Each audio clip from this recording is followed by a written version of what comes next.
ഹരേ ഹരേ ഹരേ കൃഷ്ണ കൃഷ്ണ കൃഷ്ണ ഹരേ ഹരേ ഹരേ രാമ രാമ രാമ ഹരേ ഹരേ ഹരേ കൃഷ്ണ കൃഷ്ണ കൃഷ്ണ ഹരേ ഹരേ ഹരേ രാമ രാമ രാമ ഹരേ ഹരേ ഹരേ കൃഷ്ണ കൃഷ്ണ കൃഷ്ണ ഹരേ ഹരേ ഹരേ രാമ രാമ രാമ ഹരേ ഹരേ ഹരേ കൃഷ്ണ കൃഷ്ണ കൃഷ്ണ ഹരേ ഹരേ ഹരേ രാമ രാമ രാമ ഹരേ ഹരേ ഹരേ കൃഷ്ണ കൃഷ്ണ കൃഷ്ണ ഹരേ ഹരേ ഹരേ രാമ രാമ രാമ ഹരേ ഹരേ ഹരേ കൃഷ്ണ കൃഷ്ണ കൃഷ്ണ ഹരേ ഹരേ കൃഷ്ണ രാമ പ്രണാമം. രാമ പ്രണാമം. ഹരേ ഹരേ ഹരേ കൃഷ്ണ കൃഷ്ണ കൃഷ്ണ ഹരേ ഹരേ ഹരേ രാമ രാമ രാമ ഹരേ ഹരേ കൃഷ്ണ കൃഷ്ണ. നമുക്ക് പ്രാർത്ഥനയിലേക്ക് കടക്കാം. ഓം നമോ ഭഗവതേ വാസുദേവായ. ഓം നമോ ഭഗവതേ വാസുദേവായ. ഓം നമോ ഭഗവതേ വാസുദേവായ. ഓം നമോ ഭഗവതേ വാസുദേവായ. നാരായണം നമസ്കൃത്യം നരം ചൈവ നരോത്തമം ദേവീം സരസ്വതീം വ്യാസം തതോ ജയമുദീരയേത്. നഷ്ടപ്രായേഷു ഭദ്രേഷു നിത്യം ഭാഗവത സേവയാ. ഭാഗവതേ ഉത്തമ ശ്ലോകേ ഭക്തിർഭവതി നഷ്ടകി. മൂകം കരോതി വാചാലം പങ്കും ലംഘയതേ ഗിരി. കൃപതമഹം വന്ദേ പരമാനന്ദമാധവം. ശ്രീഗുരുദീനതാരിണം ശ്രീചൈതന്യമീശ്വരം. അജ്ഞാനതിമിരാന്ധ്യസ്യ ജ്ഞാനാഞ്ജലശലാകയാ ചക്ഷുർമിലിതം യേന തസ്മൈ ശ്രീഗുരുവേ നമഃ. ശ്രീചൈതന്യം മനോഭീഷ്ടം സ്ഥാപിതം യേന ഭൂതലേ സ്വയം രൂപകഥാ മഹ്യം തദാദിസഭാന്തികം. വന്ദേഹം ശ്രീഗുരു ശ്രീയുതപദകമലം. ശ്രീഗുരും വൈഷ്ണവാംശ ശ്രീരൂപം സാഗ്രജാതം സഹന രഘുനാഥാനിതം തം സജീവം സാദൈവം സാവധൂതം പരിജനസഹിതം കൃഷ്ണ ചൈതന്യദേവം ശ്രീരാധാകൃഷ്ണപാദാൻ സഹന ലളിതാ ശ്രീവിശാഖാനിം താംസ. ഹേ കൃഷ്ണ കരുണാ സിന്ധോ ദീനബന്ധോ ജഗത്പദേ ഗോപേശ ഗോപികാകാന്ത രാധാകാന്ത നമസ്തുതേ. തപ്തകാഞ്ചന ഗൗരാംഗേ രാധേ വൃന്ദാവനേശ്വരി വൃഷഭാനുസുതേ ദേവി പ്രണമാമി ഹരിപ്രിയേ. വാഞ്ചാകൽപതരുഭ്യശ്ച കൃപാ സിന്ധിഭ്യേവ ച പതിനാം പാവനേഭ്യോ വൈഷ്ണവേഭ്യോ നമോ നമഃ. നമോ വിഷ്ണുപാദായ കൃഷ്ണപ്രേഷ്ഠായ ഭൂതലേ ശ്രീമതേ ഭക്തിവേദാന്ത സ്വാമിന്നിധി നാമിനേ. നമസ്തേ സാരസ്വതദേവേ ഗൗരവാണി പ്രചാരിണേ നിർവിശേഷ ശൂന്യവാദി പാശ്ചാത്യദേശധാരിണേ. ജയ ശ്രീകൃഷ്ണ ചൈതന്യ പ്രഭു നിത്യാനന്ദ ശ്രീ അദ്വൈത ഗദാധര ശ്രീവാസാദി ഗൗരഭക്തവൃന്ദം. ഹരേ കൃഷ്ണ കൃഷ്ണ കൃഷ്ണ ഹരേ ഹരേ. ഹരേ രാമ രാമ രാമ ഹരേ ഹരേ. ഹരേ കൃഷ്ണ കൃഷ്ണ കൃഷ്ണ ഹരേ ഹരേ. ഹരേ രാമ രാമ ഹരേ ഹരേ. ഹരേ കൃഷ്ണ കൃഷ്ണ കൃഷ്ണ ഹരേ ഹരേ. ഹരേ രാമ രാമ ഹരേ ഹരേ. ഹരേ കൃഷ്ണ പ്രഭാതിക്ക് ജയ. ഗുരുദേവ്ക്ക് ജയ. അനന്തകോടി വൈഷ്ണവ ഭക്തർക്ക് ജയ. ഹരേ കൃഷ്ണ. എല്ലാവർക്കും പ്രണാമം. ഹരേ കൃഷ്ണ പ്രഭുജി. ഹരേ കൃഷ്ണ പ്രഭുജി. പ്രണാമം പ്രഭുജി. ഹരേ കൃഷ്ണ. പ്രണാമം പ്രഭു.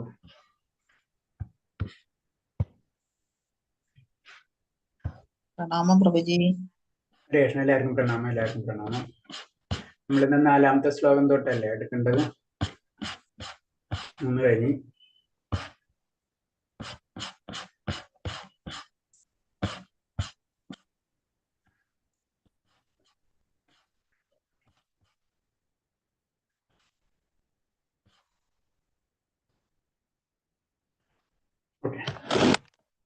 ഓം നമോ ഭഗവതേ വാസുദേവായ. ഓം നമോ ഭഗവതേ വാസുദേവായ. ഓം നമോ ഭഗവതേ വാസുദേവായ. 4ാമത്തെ ശ്ലോകത്തിൽ പറയുന്നത്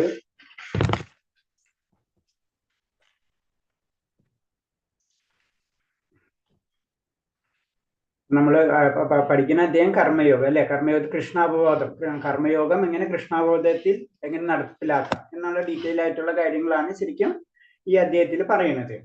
അതിൽ നമ്മൾ കാര്യങ്ങൾ മനസ്സിലായെന്ന് വെച്ച് കഴിഞ്ഞാൽ എന്താണ് സന്യാസം. സന്യാസം എന്ന് പറയുമ്പോൾ അർജുനന് ചെറിയൊരു സംശയം വന്നത്, സന്യാസം എന്ന് പറഞ്ഞാൽ എല്ലാവരും പരിത്യജിക്കുക എന്നുള്ളൊരു അർത്ഥമാണ് അർജുനൻ മനസ്സിലാക്കിയത്. പക്ഷെ അതല്ല, സന്യാസം എന്ന് പറഞ്ഞു കഴിഞ്ഞാൽ ശരിക്കും ഭഗവാനിൽ പൂർണ്ണത, അതായത് നമ്മളെ ഭൗതികമായിട്ടുള്ള കാര്യത്തിൽ നിന്ന് സന്യാസം, അത് നമ്മൾ വേണ്ടാന്ന് വെക്കുക, അതാണ് ശരിക്കും ഭഗവാൻ പറയുന്നത്.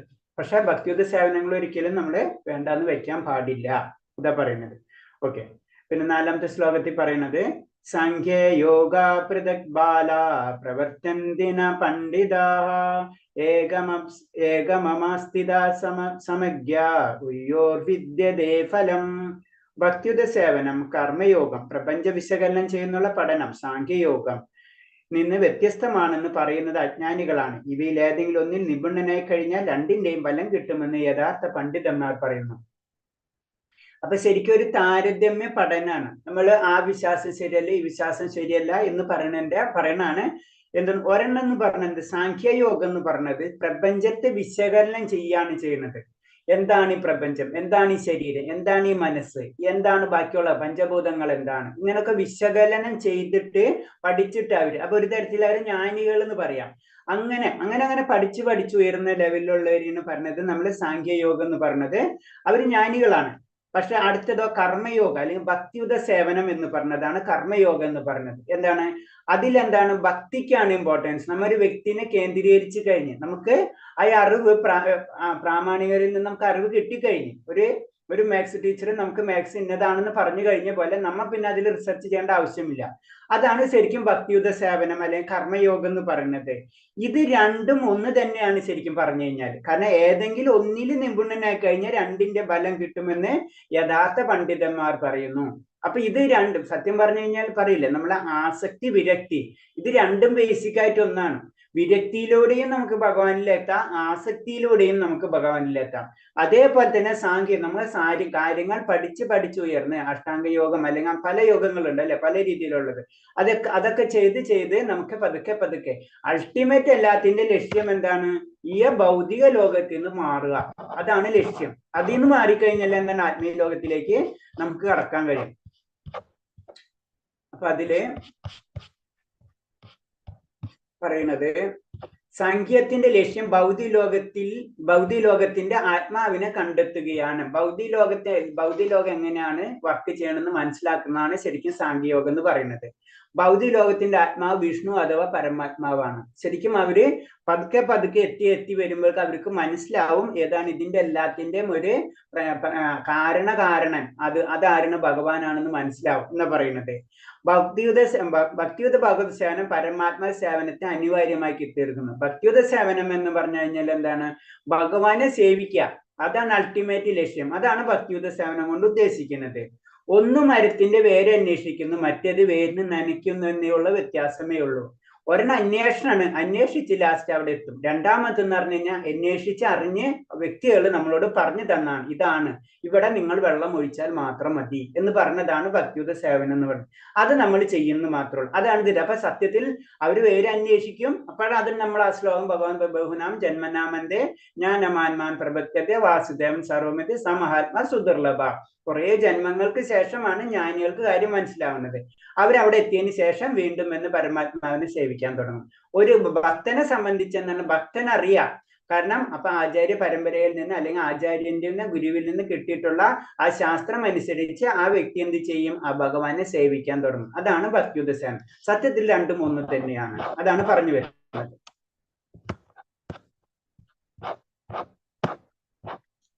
അടുത്ത ശ്ലോകം യത്സാംഗ വൈ പ്രാപ്യതേ സ്ഥാനം തതോ ഗൗരവിഗമ്യതേ ഏകസാംഖ്യം ച യോഗം ച യാ പശ്യതി സ പശ്യതി. വിശകലനാധിഷ്ഠിതമായ പഠനം കൊണ്ട് പ്രാപിക്കുന്ന സ്ഥാനം ഭക്തിയുത സേവനം കൊണ്ടും നേടാം. അതുകൊണ്ട് വിശകലനാധിഷ്ഠിതമായ പഠനം ഭക്തിയുത സേവനം ഒരേ ശ്രേണിയിലാണെന്ന് മനസ്സിലാക്കുന്ന ആൾ വസ്തുതകൾ യഥാർത്ഥമായി ദർശിക്കുന്നു. അപ്പൊ സത്യം പറഞ്ഞത് രണ്ടും ഒന്ന് തന്നെ. ഒന്ന് അത് വിശകലനം ചെയ്യുന്നു. ഇപ്പൊ നമ്മൾ സാധാരണ രീതിയിൽ പറയും, നമ്മള് പ്രത്യേകിച്ച് ഭാരതീയ ഇത് പറയുന്നത് എപ്പോഴും സീക്കേഴ്സ് അല്ലെ, നമ്മൾ അന്വേഷണമാണ്. അന്വേഷണം നമ്മൾ എല്ലാത്തിലും കാണുമ്പോൾ അറിയാം, നമ്മൾ ഉപനിഷത്തുകളൊക്കെ അന്വേഷണത്തിലാണ്. അതാണ് അന്വേഷിച്ചുകൊണ്ടിരുന്നിട്ട് ലാസ്റ്റ് എന്താ അന്വേഷണത്തിന് ഒരു അവസാനം ഉണ്ടാവും അല്ലെ. അങ്ങനെ അതിൽ കൂടിയാണെങ്കിൽ കൂടിയും കൂടാതെ എന്താണ് ഭക്തിയുത സേവനവും നമ്മൾ എന്താണ് നമുക്ക് കാര്യം പറഞ്ഞു മനസ്സിലാക്കി കഴിഞ്ഞ് നമ്മൾ അതിൽ വിശ്വസിക്കണം. നമ്മളെ ഗ്രന്ഥങ്ങളെയും നമ്മളെ ആചാര്യന്മാരെയൊക്കെ വിശ്വസിച്ച് നമ്മൾ അതിനനുസരിച്ച് പ്രവർത്തിക്കുകയാണ് ചെയ്യുന്നത്. ഇത് രണ്ടും ഒന്നാണെന്ന് മനസ്സിലാക്കുന്ന വ്യക്തി സത്യത്തിൽ യഥാർത്ഥത്തെ ദർശിക്കുന്നു എന്നാണ് പറയുന്നത്. തത്വചിന്തപരമായ ഗവേഷണങ്ങളുടെ എല്ലാം യഥാർത്ഥ ഉദ്ദേശം ജീവിതത്തിന്റെ പരമ ലക്ഷ്യം കണ്ടെത്തലാണ്. അപ്പൊ നമ്മളെ തത്വചിന്തകൾ എന്തിനാണിത്? നമ്മള് ഒരേ കാര്യങ്ങൾ അന്വേഷിച്ച് ലാസ്റ്റ് ഞാൻ എന്തിനാ ഇതൊക്കെ ചെയ്യണമെന്ന് മനസ്സിലാവും അല്ലെ. സാധാരണ രീതിയിൽ നമ്മൾ പഠിക്കുമെന്ന് പറയും, പഠിച്ചിട്ട് എന്ത് കിട്ടാനുണ്ട്? ലാസ്റ്റ് നമുക്ക് കാര്യമായി പഠിച്ചാൽ നമുക്ക് എന്താണ് ഒരു ജോലി കിട്ടുള്ളൂ നമുക്കറിയാം എന്നത് പറഞ്ഞ പോലെ അവർക്ക് ലാസ്റ്റ് അത് മനസ്സിലാവാണ് ചെയ്യുന്നത്. അപ്പൊ എല്ലാത്തിന്റെ യഥാർത്ഥ ഉദ്ദേശം അത് ജീവിതത്തിന്റെ പരമ ലക്ഷ്യത്തെ കണ്ടെത്തലാണ്. പരമ ലക്ഷ്യം എന്ന് പറഞ്ഞു കഴിഞ്ഞാൽ അൾട്ടിമേറ്റ് എന്നാണ് ഭഗവാനിലേക്ക് നമ്മൾ യാത്രയാണ് ചെയ്യുന്നത്. കൃഷ്ണപദത്തോടെ കർമ്മം ചെയ്യുമ്പോൾ ജീവിതത്തിൽ ജീവൻ തന്റെ സ്വരൂപാവസ്ഥയിൽ സ്ഥിതി ചെയ്യുന്നത്. അപ്പൊ സ്വരൂപം, നമ്മുടെ സ്വരൂപം എന്ന് പറഞ്ഞത് നിത്യദാസൻ. ഭഗവാനിൽ ആനന്ദം കിട്ടുമ്പോഴോ നമുക്ക് ആനന്ദം ലഭിക്കുള്ളൂ. കാരണം ഭഗവാന്റെ അംശമാണ് നമ്മൾ എന്നൊരവസ്ഥ നമുക്ക് മനസ്സിലാക്കുമ്പോഴാണ് നമ്മൾ സ്വരൂപാവസ്ഥ നമ്മളെ വീണ്ടും കിട്ടുന്നത്. സാങ്കേത്തിൽ ഒരാൾ ആദ്യമായി ചെയ്യേണ്ടത് ഭൗതികതയുള്ള ബന്ധം വിച്ഛേദിക്കലാണ്. ഭക്തിയോഗത്തിലായിട്ട് കൃഷ്ണബോധ പ്രവർത്തനങ്ങളുമായി ബന്ധം സ്ഥാപിക്കലും. അതിന് ഒന്ന് വിരക്തിയും ഒന്ന് ആസക്തിയാണ്. ഒന്നല്ലാതെ നാം വിട്ടിട്ട് ഈ ഭൗതികതയല്ല ശരിക്കും, അതേപോലെ തന്നെ എന്താണ് ഭക്തിയല്ല, ഇതൊക്കെ വിട്ടിട്ട് അന്വേഷണമാണ് അവര്. അന്വേഷിച്ച് അത് അപ്പൊ അന്വേഷിക്കണം വേണ്ടിയാണ്, ഇതിനുള്ളിൽ നിന്ന് അന്വേഷിക്കാൻ പറ്റില്ല, ഇതിന്നൊക്കെ മാറി നിന്നിട്ട് നമ്മ അന്വേഷണമാണ് ചെയ്യുന്നത്. അപ്പൊ അതാണ് പറഞ്ഞത് കൃഷ്ണബോധം എന്ന് പറഞ്ഞത് ഭഗവാനോടുള്ള ആ ബന്ധം സ്ഥാപിക്കലാണ്. മറ്റേതെന്ന് പറഞ്ഞാൽ സംഖ്യശാസ്ത്രം എന്ന് പറഞ്ഞാൽ എല്ലാ ബന്ധങ്ങളെയും വിച്ഛേദിച്ചിട്ട് രണ്ടാമത് തുടങ്ങാണ് ചെയ്യുന്നത്. അവർ എന്താണ്, എങ്ങനെയാണ് ജീവിതം സ്റ്റാർട്ട് ചെയ്യുന്നത്, എവിടെ നിന്നാണ് വന്നത് എന്നൊക്കെയുള്ള ഒരു ശാസ്ത്രമാണത്. ഭൗതിക വസ്തുക്കളോട് വിരക്തിയും കൃഷ്ണനോട് ആസക്തിയും ഒന്ന് തന്നെ. അത് ഞാൻ പറയാറുള്ളത്. കാരണം ആസക്തി ആയാലും വിരക്തി ആയാലും ഒന്ന് തന്നെ. ഇത് മനസ്സിലാക്കുന്ന ആൾ കാര്യങ്ങൾ യഥാർത്ഥമായി കാണുന്നു. അപ്പൊ വിരക്തിയിലൂടെയും ആസക്തിയിലൂടെയും നമുക്ക് ഭഗവാന്റെ കാര്യങ്ങൾ മനസ്സിലാക്കാൻ കഴിയും എന്നാ പറയുന്നത്. അടുത്ത ശ്ലോകം. സന്യാസ്തോ മഹാബാഹോ ദുപ്തവാം തുമ യോഗദാ യോഗയുക്ത മുനിർ ബ്രഹ്മാന ജീരണതി ഗച്ഛതി. എല്ലാ കർമ്മങ്ങളും ത്യജിച്ചു നിരിക്കലും ഭക്തിയുത സേവനത്തിൽ ഏർപ്പെടാതെ ആർക്കും സന്തുഷ്ടി നേടാനാവില്ല. ഭക്തിയുത സേവനത്തിൽ ഏർപ്പെട്ടിരിക്കുന്ന ചിന്താശാലിയായ ഒരു വ്യക്തി അജീരനെ പരമപദം പ്രാപിക്കും. അപ്പൊ എല്ലാം വിരക്തി എന്ന് പറഞ്ഞിട്ട് വിരക്തി മാത്രം കൊണ്ടാവില്ല. അതാണ് ആ ബഹുനാം ജന്മനാമന്ത് എന്ന് പറഞ്ഞത്. അങ്ങനെ വരുമ്പോൾ എന്താണ്, അതുകൊണ്ട് മാത്രം നമുക്ക് ഭഗവാനെ കിട്ടണമെന്നില്ല. പിന്നെ അടുത്ത സ്റ്റെപ്പിലേക്ക് പതുക്കെ കയറി വരും. അതാണ് ശരിക്കും പറയുന്നത്. ശരിക്കും മായാവാദം അല്ലെങ്കിൽ സാങ്കേശാസ്ത്രം ഏതാണെങ്കിലും അവര് അവരെ ഒരു സാക്ഷാത്കാരം എന്ന് പറയുന്നത് ശരിക്കും പരമാത്മാ സാക്ഷാത്കാരം എന്നാ പറയുന്നത്. ഫസ്റ്റ് സ്റ്റെപ്പ് സാക്ഷാത്കാരം. പിന്നെ വേണമെങ്കിൽ അവിടെ നിൽക്കാം, അല്ലെങ്കിൽ വീണ്ടും അവർക്ക് കാര്യങ്ങൾ ചെയ്ത് മുന്നോട്ട് ഭഗവാൻ സാക്ഷാത്കാരത്തിലേക്ക് കടക്കാൻ പറ്റും. അപ്പൊ ഭഗവാൻ സാക്ഷാത്കാരത്തിലേക്ക് കടക്കാത്തിടത്തോളം കാലം അവർക്ക് ആ സന്തുഷ്ടി ലഭിക്കില്ല എന്നാ പറഞ്ഞു. അപ്പൊ ഭക്തിയുത സേവനത്തിലാണെങ്കിലോ ആ വ്യക്തി തീർച്ചയായിട്ടും പരമപദം പ്രാപിച്ചിരിക്കും എന്ന് പറയാണ്. അപ്പൊ ഭഗവാനെ ഒരു കേന്ദ്രീയ ബിന്ദുവായിട്ട് ഒരു വ്യക്തിഗത രൂപത്തിൽ പ്രാർത്ഥിച്ചിരിക്കണം എന്ന് ഇൻഡയറക്റ്റ് ആയിട്ട് നമ്മളോട് പറഞ്ഞു തരാണ്. പിന്നെ സന്യാസികൾ നമ്മൾ പറഞ്ഞു, അത് നമ്മൾ ഡിസ്കസ് ചെയ്താണ്. സന്യാസികൾ രണ്ടു വിധമുണ്ട്. സാഖ്യ സിദ്ധാന്തത്തിൽ ഏർപ്പെട്ടിരിക്കുന്ന മായാവാദികളും ഭാഗവത തത്വശാസ്ത്രം പഠിക്കുന്ന മുഴുകിയിരിക്കുന്ന വൈഷ്ണവ സന്യാസികളും. അപ്പൊ ജനറൽ ആയിട്ട് രണ്ടായിട്ട് തിരിച്ചിരിക്കണം നമ്മുടെ വിശ്വാസത്തെ. ഒന്ന് എന്ന് പറയുമ്പോൾ മായാവാദികൾ അല്ലെങ്കിൽ എന്താണ് സാഖ്യ സിദ്ധാന്തത്തിൽ രീതിയിൽ ചെയ്യുന്ന വ്യക്തികള്. രണ്ട് എന്ന് ഭാഗവത തത്വശാസ്ത്രം, ഭാഗവതത്തിൽ പറഞ്ഞിട്ടുള്ളത്, നമ്മളെ ഗ്രന്ഥങ്ങളിൽ പറഞ്ഞിട്ടുള്ളത്, ഭഗവാനുമായിട്ടുള്ള ബന്ധങ്ങളിൽ മാത്രം പറഞ്ഞിട്ടുള്ള അത് പഠിച്ചിട്ട് അതിനെ ഡീറ്റെയിൽ ആയിട്ട് ഓരോ പോയിന്റ്സുകൾ എടുത്ത് ആ പോയിന്റ്സിന് ഡീറ്റെയിൽ ആയിട്ട് പഠിക്കുകയാണ് ചെയ്യുന്നത്. അതാരാണ്? അതാണ് വൈഷ്ണവ സന്യാസികൾ. മറ്റുള്ളവരോ അവർ സാഖ്യ സിദ്ധാന്തത്തില് അവരുടേതായ രീതിയിലുള്ള കാര്യം, ഇതിന്ന് അവരുടേതായ രീതിയിലുള്ള റിസർച്ചും കാര്യങ്ങളും ചെയ്യുന്നത്. അതാണ് സാഖ്യ. ഇതില് ഭക്തിക്കാണ്, അതില് റിസർച്ചിനാണ് നിൽക്കുന്നത്. ഇത് നമ്മളുടെ ഡിഫറൻസ് ഇത്രേ ഉള്ളൂ. അപ്പൊ ശരിക്കും വൈഷ്ണവ സന്യാസികൾ എന്താണ് അതാണ് പറഞ്ഞത്, വേരി നനയ്ക്കാണ് ഡയറക്റ്റ് അവര് ചെയ്യുന്നത്. അതേപോലെ തന്നെ വൈഷ്ണവ സന്യാസികൾ ചെയ്യുന്ന രീതി എന്ന് പറഞ്ഞത് പഞ്ചരാത്രി നിബന്ധനകൾക്കനുസരിച്ച് ഭക്തിയുത സേവനത്തിൽ മുഴുകിയിരിക്കുന്നവരാണ് ഭാഗവത വിഭാഗത്തിൽപ്പെട്ട വൈഷ്ണവ സന്യാസികൾ. നമുക്ക് ഒരേ രീതിയുണ്ട്. നമുക്കറിയാം, ഇവിടെ ഒരു ക്ഷേത്രത്തിൽ പോയി കഴിഞ്ഞാൽ അവർ കുറെ ചടങ്ങുകളുണ്ട് അല്ലെ, ഒരേ രീതികളുണ്ട്. നമ്മുടെ ഇഷ്ടത്തിനല്ലേ ഭഗവാനെ നമ്മൾ പൂജിക്കുക അല്ലെ. അതേപോലെ തന്നെ ഒരു രീതിയാണ് പഞ്ചരാത്രിക നിബന്ധനകൾ എന്ന് പറഞ്ഞിട്ടുള്ള ഒരു രീതി ഉണ്ട്. ആ രീതിയിൽ കൂടിയാണ് ശരിക്കും നമുക്കറിയാം, നമ്മൾ ആദ്യം നമ്മൾ ജനറൽ ആയിട്ട് ചിന്തിക്കുമ്പോൾ അറിയാം, നമ്മൾ ചന്ദനത്തിരിയാണോ കത്തിക്കേണ്ടത്, വിളക്കാണോ കത്തിക്കേണ്ടത്, നമുക്കറിയില്ല അല്ലേ. അപ്പൊ അതിനൊരു രീതിയിൽ പറഞ്ഞിട്ടുണ്ട്, എത്ര പ്രാവശ്യം വിളക്ക് കത്തിക്കണം, എത്ര പ്രാവശ്യം ആരതൊഴിയണം, ഏതൊക്കെ പുഷ്പങ്ങൾ അതൊക്കെ ചെയ്യണം. അപ്പൊ അതിന്റെ രീതികൾ ഭഗവാനെ ആരാധിക്കുന്നത്, അതിന് പത്രം പുഷ്പം ഫലം തോയം യോമി ഭക്തി പ്രയച്ഛതി എന്ന് ഭഗവാൻ തന്നെ പറഞ്ഞിട്ടുണ്ട്. അപ്പൊ ഭഗവാൻ അത് പറഞ്ഞു എന്ന് പറഞ്ഞു കഴിഞ്ഞാൽ ആ പോയിന്റ് കിട്ടി. ഇനി അടുത്തത് എങ്ങനെ ചെയ്യും, അതാണ് ശരിക്കും അത് പഠിക്കുന്നത് ആര്, അതാണ് വൈഷ്ണവ സന്യാസികൾ പഠിക്കുന്നത്. അവർ വൈഷ്ണവ സന്യാസികൾ പറഞ്ഞത്, ഭഗവാൻ പറഞ്ഞു പത്രം പുഷ്പം ഫലം തോയം എന്ന് പറഞ്ഞു കഴിഞ്ഞാൽ ശരി, അത് മനസ്സിലായി. അത് അതെങ്ങനെ ചെയ്യണം, മറ്റുള്ളവർ അങ്ങനെയല്ലേ ചെയ്യാം, എന്തുകൊണ്ട് ഭഗവാൻ അത് അങ്ങനെ പറഞ്ഞു, ആ പൂവ് എങ്ങനെ ഉള്ളതായിരിക്കും എന്നൊക്കെ പറഞ്ഞ അടുത്ത റിസർച്ച്. ഇത് രണ്ടും രണ്ടാണ്. പക്ഷെ ലാസ്റ്റ് എന്തിനു വേണ്ടി എന്നുള്ള അവസ്ഥയിലേക്ക് നമ്മൾ എത്തിച്ചേരും എന്ന് പറയുന്നത്. അതാണ് ഊഹാപോഹം നടത്തുന്നവരും കൃഷ്ണബോധത്തിൽ ചേരും ഒട്ടേറെ ജന്മങ്ങൾക്ക് ശേഷം. അപ്പൊ ആ ഊഹാപോഹം എന്ന് പറഞ്ഞത് ഈ മായാവാദി സന്യാസികള് അല്ലെങ്കിൽ സംഖ്യ സിദ്ധാന്തം, അവർ ഊഹാപോഹണല്ലേ, റിസർച്ച് എന്ന് പറഞ്ഞാൽ ഊഹാപോഹണം. അപ്പൊ അങ്ങനെ ചെയ്യുന്നവർ ലാസ്റ്റ് എവിടെ എത്തും എന്ന് പറഞ്ഞ കൃഷ്ണബോധത്തിൽ എത്തിയിരിക്കും. പക്ഷെ കുറെ ജന്മങ്ങൾക്ക് അവർക്ക് വേണ്ടി വരും. അത് നമുക്ക് പുനർജന്മനാമെന്ന് ആ പറയുന്ന ശ്ലോകത്തില് പറഞ്ഞു തരുന്നത്. അതിന് നമ്മൾ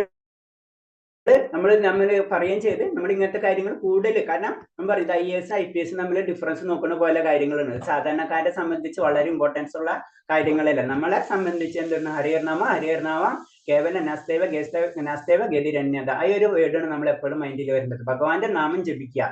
അതിൽ കൂടുതൽ സാധാരണ പതിതമായ ആത്മാക്കൾ നമ്മളെപ്പോഴുള്ള ഞാൻ പറയുമ്പോൾ സാധാരണ നമ്മുടെ ലെവലിൽ തന്നെ പലരും ചിലപ്പോൾ നല്ല ഭക്തന്മാരുണ്ടാവും, വളരെയായിട്ട് കണക്റ്റഡ് ഉള്ളവരുണ്ടാവും. ജനറൽ ആയിട്ട് പറയുമ്പോൾ പറയാണ്, കാരണം നമ്മള് ഹരിഹർനാമം ഭഗവാന്റെ നാമം ജപിക്കാനാണ് നമ്മൾ എല്ലാവർക്കും പറയുന്നത്. ഓക്കെ, അടുത്തത് 7ാമത്തെ ശ്ലോകം. യോഗയുക്ത വിശുദ്ധാത്മാ വിജിതാത്മ ജിതേന്ദ്രിയ സർവഭൂതാത്മഭൂതാത്മാ കുർവന്നതിന ലിഭ്യതേ. ഭക്തിപൂർവ്വം പ്രവർത്തിക്കുന്നതും വിശുദ്ധാത്മാവും ഇന്ദ്രിയങ്ങളെയും മനസ്സിനെയും നിയന്ത്രിക്കുന്നതുമായ ഒരാൾ എല്ലാവർക്കും പ്രിയങ്കരനാണ്. അദ്ദേഹം എല്ലാവരെയും സ്നേഹിക്കും. പ്രവർത്തിച്ചുകൊണ്ടിരുന്നാലും യാതൊരു കർമ്മവും അദ്ദേഹത്തെ ബന്ധിക്കുകയില്ല. ഇതാണ് നമ്മ പറഞ്ഞത്. ഒരു ഭക്തനായി കഴിഞ്ഞാൽ തീർച്ചയായിട്ടും ആ വ്യക്തി എല്ലാവരെയും സ്നേഹിച്ചിരിക്കും. കാരണം എന്ന് വെച്ചാൽ അദ്ദേഹത്തെയും എല്ലാവർക്കും ഇഷ്ടമായിരിക്കും. അത് നമ്മ പറഞ്ഞില്ലേ, എന്തുട്ടാ, മാധവസേവ മാനവസേവ. മാധവനെ സ്നേഹിക്കുന്ന വ്യക്തിയാണെങ്കിൽ തിരിച്ച് മാനവനെ സ്നേഹിച്ചിരിക്കും, അത് ഉറപ്പാ. അതാണ് ഇതിൽ പറയുന്നത്. അപ്പൊ എന്താണ്, അദ്ദേഹം എല്ലാവരെയും ഭക്തിപൂർവ്വം പ്രവർത്തിക്കുന്നതിന് വിശുദ്ധാത്മം ഇന്ദ്രിയങ്ങളെ മനസ്സിനെ നിയന്ത്രിക്കുന്നവനൊരാൾ എല്ലാവർക്കും പ്രിയങ്കരനാണ്. അദ്ദേഹം എല്ലാവരെയും സ്നേഹിക്കും. അപ്പൊ പിന്നെ സ്പെഷ്യൽ ആയിട്ട് കാരണം അതാണ് മാധവനെ സ്നേഹിക്കാനാണ് നമ്മൾ ആദ്യം പഠിക്കേണ്ടത്. അപ്പൊ മാധവനെ സ്നേഹിക്കണം, ഭഗവാനെ സ്നേഹിക്കണമെങ്കിൽ എന്താണ്, ഭഗവാന്റെ നാമെങ്കിലും നമ്മൾ അറ്റ്ലീസ്റ്റ് ഉച്ചരിക്കണം. കൃഷ്ണബോധം പ്രവർത്തിക്കുന്ന ഒരാൾ എല്ലാവരെയും സ്നേഹിക്കും. അതുകൊണ്ട് എല്ലാവർക്കും പ്രിയങ്കരനുമാണ്. ഒരു ഭക്തനെ എല്ലാവർക്കും ഇഷ്ടമായിരിക്കും, അതാ പറയുന്നത്. ഭക്തി സേവനത്തിലൊഴികെ മറ്റൊന്നിലും അയാളുടെ ഇന്ദ്രിയങ്ങൾ ഒരു കാരണവശാലും വ്യാപരിക്കില്ല. ഒരു ഭക്തനെ സംബന്ധിച്ച് അദ്ദേഹത്തിന്റെ ഇന്ദ്രിയങ്ങൾ ഭക്തിപരമായിട്ടുള്ള കാര്യങ്ങളിലേക്ക് മാത്രം പോകുള്ളൂ എന്ന് പറയണം. അതിന്റെ അപ്പുറത്തേക്ക് കടക്കില്ല. നമ്മൾക്ക് ഇതൊക്കെ പറയുന്നത് ആചാര്യ പരമ്പര അല്ലെങ്കിൽ ഉന്നത ശ്രേണിയിലുള്ള വ്യക്തികളെ പറ്റിയാണ് പറഞ്ഞത്. നമ്മളെല്ലാവരും ഭക്തരാണ്, നമ്മളെപ്പോഴും പറയും. പക്ഷെ ഭക്തിയിൽ പല പല ശ്രേണികളുണ്ട്. നമ്മൾ മുക്തി കഴിഞ്ഞിട്ടുണ്ട്, പിന്നെ ഭക്തി സ്റ്റാർട്ട് ആവണം, അതിൽ തന്നെ കുറെ മുക്തികളുണ്ട്. പിന്നെ പ്രേമം, അതിൽ തന്നെ കുറെ സെക്ഷൻസ് ഉണ്ട്. അങ്ങനെ ഭക്തി തന്നെ പല സെക്ഷൻസ് കാണാം. അപ്പൊ ടോപ്പ് ലെവലിലുള്ള വ്യക്തികളെ കാണുമ്പോൾ അവരെ ലക്ഷ്യം എന്ന് പറയുന്നത് ഒന്നും ഉണ്ടാവില്ല, ഭഗവത് സേവനം മാത്രമായിരിക്കുന്ന പറയുന്നത്. കൃഷ്ണനെ കുറിച്ചതുള്ളതല്ലാതെ സംഭാഷണം കേൾക്കുന്നതോ കൃഷ്ണന്റെ പ്രസാദമല്ലാതെ ഏതെങ്കിലും ഭക്ഷിക്കാനോ ഇഷ്ടപ്പെടില്ല. കൃഷ്ണനുമായി ബന്ധമില്ലാത്ത സ്ഥലങ്ങളിൽ പോകാൻ അയാൾക്ക് താല്പര്യമുണ്ടാവില്ല. അത്രയും പറയില്ല, ശരീരം മനസ്സും അതേ ലെവലിലേക്ക് വ്യക്തി ആയിട്ടുണ്ടാവുന്ന പറയുന്നത്. കാരണം ഭഗവാനെ കുറിച്ചല്ലാതെ വേറൊന്നും കേൾക്കാൻ തന്നെ ഇഷ്ടപ്പെടില്ല. രണ്ടാമത്തെ തന്നെ ഭഗവാൻ രുചിക്കാത്തത്, ഭഗവാന്റെ പ്രസാദമല്ലാത്തത് ആ വ്യക്തി ഒന്നും ഇഷ്ടപ്പെടില്ല. പിന്നെ എന്താണ് കൃഷ്ണനുമായിട്ടുള്ള ബന്ധമല്ലാത്ത സ്ഥലങ്ങൾ നമുക്ക് വേണമെങ്കിൽ അങ്ങോട്ടും ഇങ്ങോട്ടൊക്കെ പോവല്ലേ. പക്ഷെ ഈ വ്യക്തികൾ എന്താണ് ആചാര്യന്മാര് അല്ലെങ്കിൽ ഭക്തന്മാര് എന്താണ് കൃഷ്ണനുമായിട്ട് ബന്ധപ്പെട്ടുള്ള സ്ഥലങ്ങളിലേക്ക് പോകുന്നതായിരിക്കും അയാൾക്ക് ഇഷ്ടം. അതിന്റെ അപ്പുറത്തേക്ക് ഇഷ്ടപ്പെടില്ല. പ്രത്യേകിച്ച് വൃന്ദാവനം, മധുര എന്നൊക്കെ പറയുന്നത് കാരണം ഭഗവാന്റെ ലീലകൾ നടന്നിട്ടുള്ള സ്ഥലങ്ങളാണ്.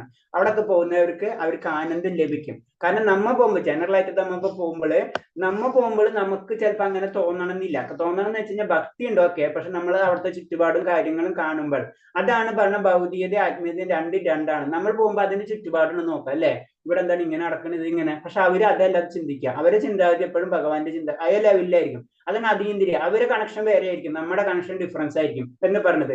അപ്പൊ അവർക്ക് തോന്നില്ല, പക്ഷെ നമുക്ക് വേറെ രീതിയിലുള്ള ചിന്താഗതികൾ തോന്നും. അതാണ് ആ ലെവലിലേക്ക് ഉയരുമ്പോഴാണ് അത് ശരിക്കും നമുക്ക് എൻജോയ് ചെയ്യാൻ പറ്റുള്ളൂ. ആ ഒരു അതീന്ദ്രിയ സ്പർശനം നമുക്ക് ലഭിക്കുള്ളൂ. അത് പെട്ടെന്ന് നമുക്ക് ലഭിക്കണം എന്നില്ല. അപ്പൊ അവർക്കത് ശരിക്കും അത് കിട്ടും.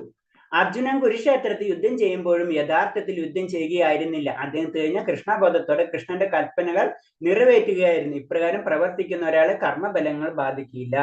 ഭഗവാൻ എന്താ പറയുന്നു, അല്ലെങ്കിൽ ഭഗവാന് വേണ്ടി ചെയ്യുമ്പോൾ തീർച്ചയായിട്ടും നമ്മൾ ആ കർമ്മബലങ്ങൾ ബാധിക്കില്ല എന്നാ പറയുന്നത്.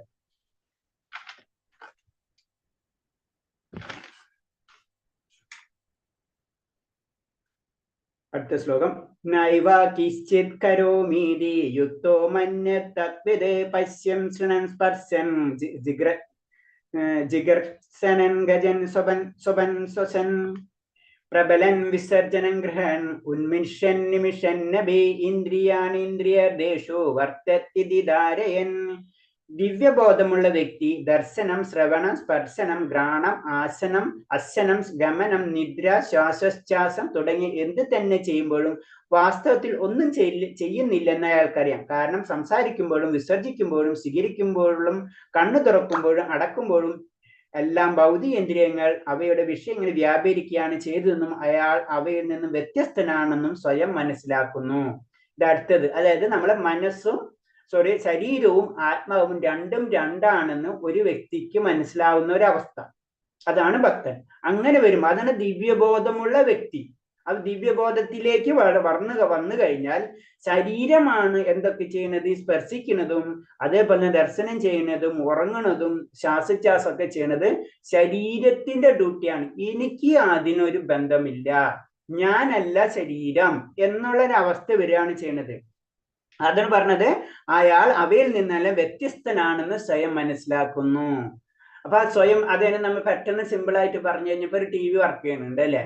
ആ TV നമ്മൾ ഇലക്ട്രിസിറ്റി കൊടുത്ത് ടിവിയുടെ രീതിയിൽ വർക്ക് ചെയ്യും അല്ലെ.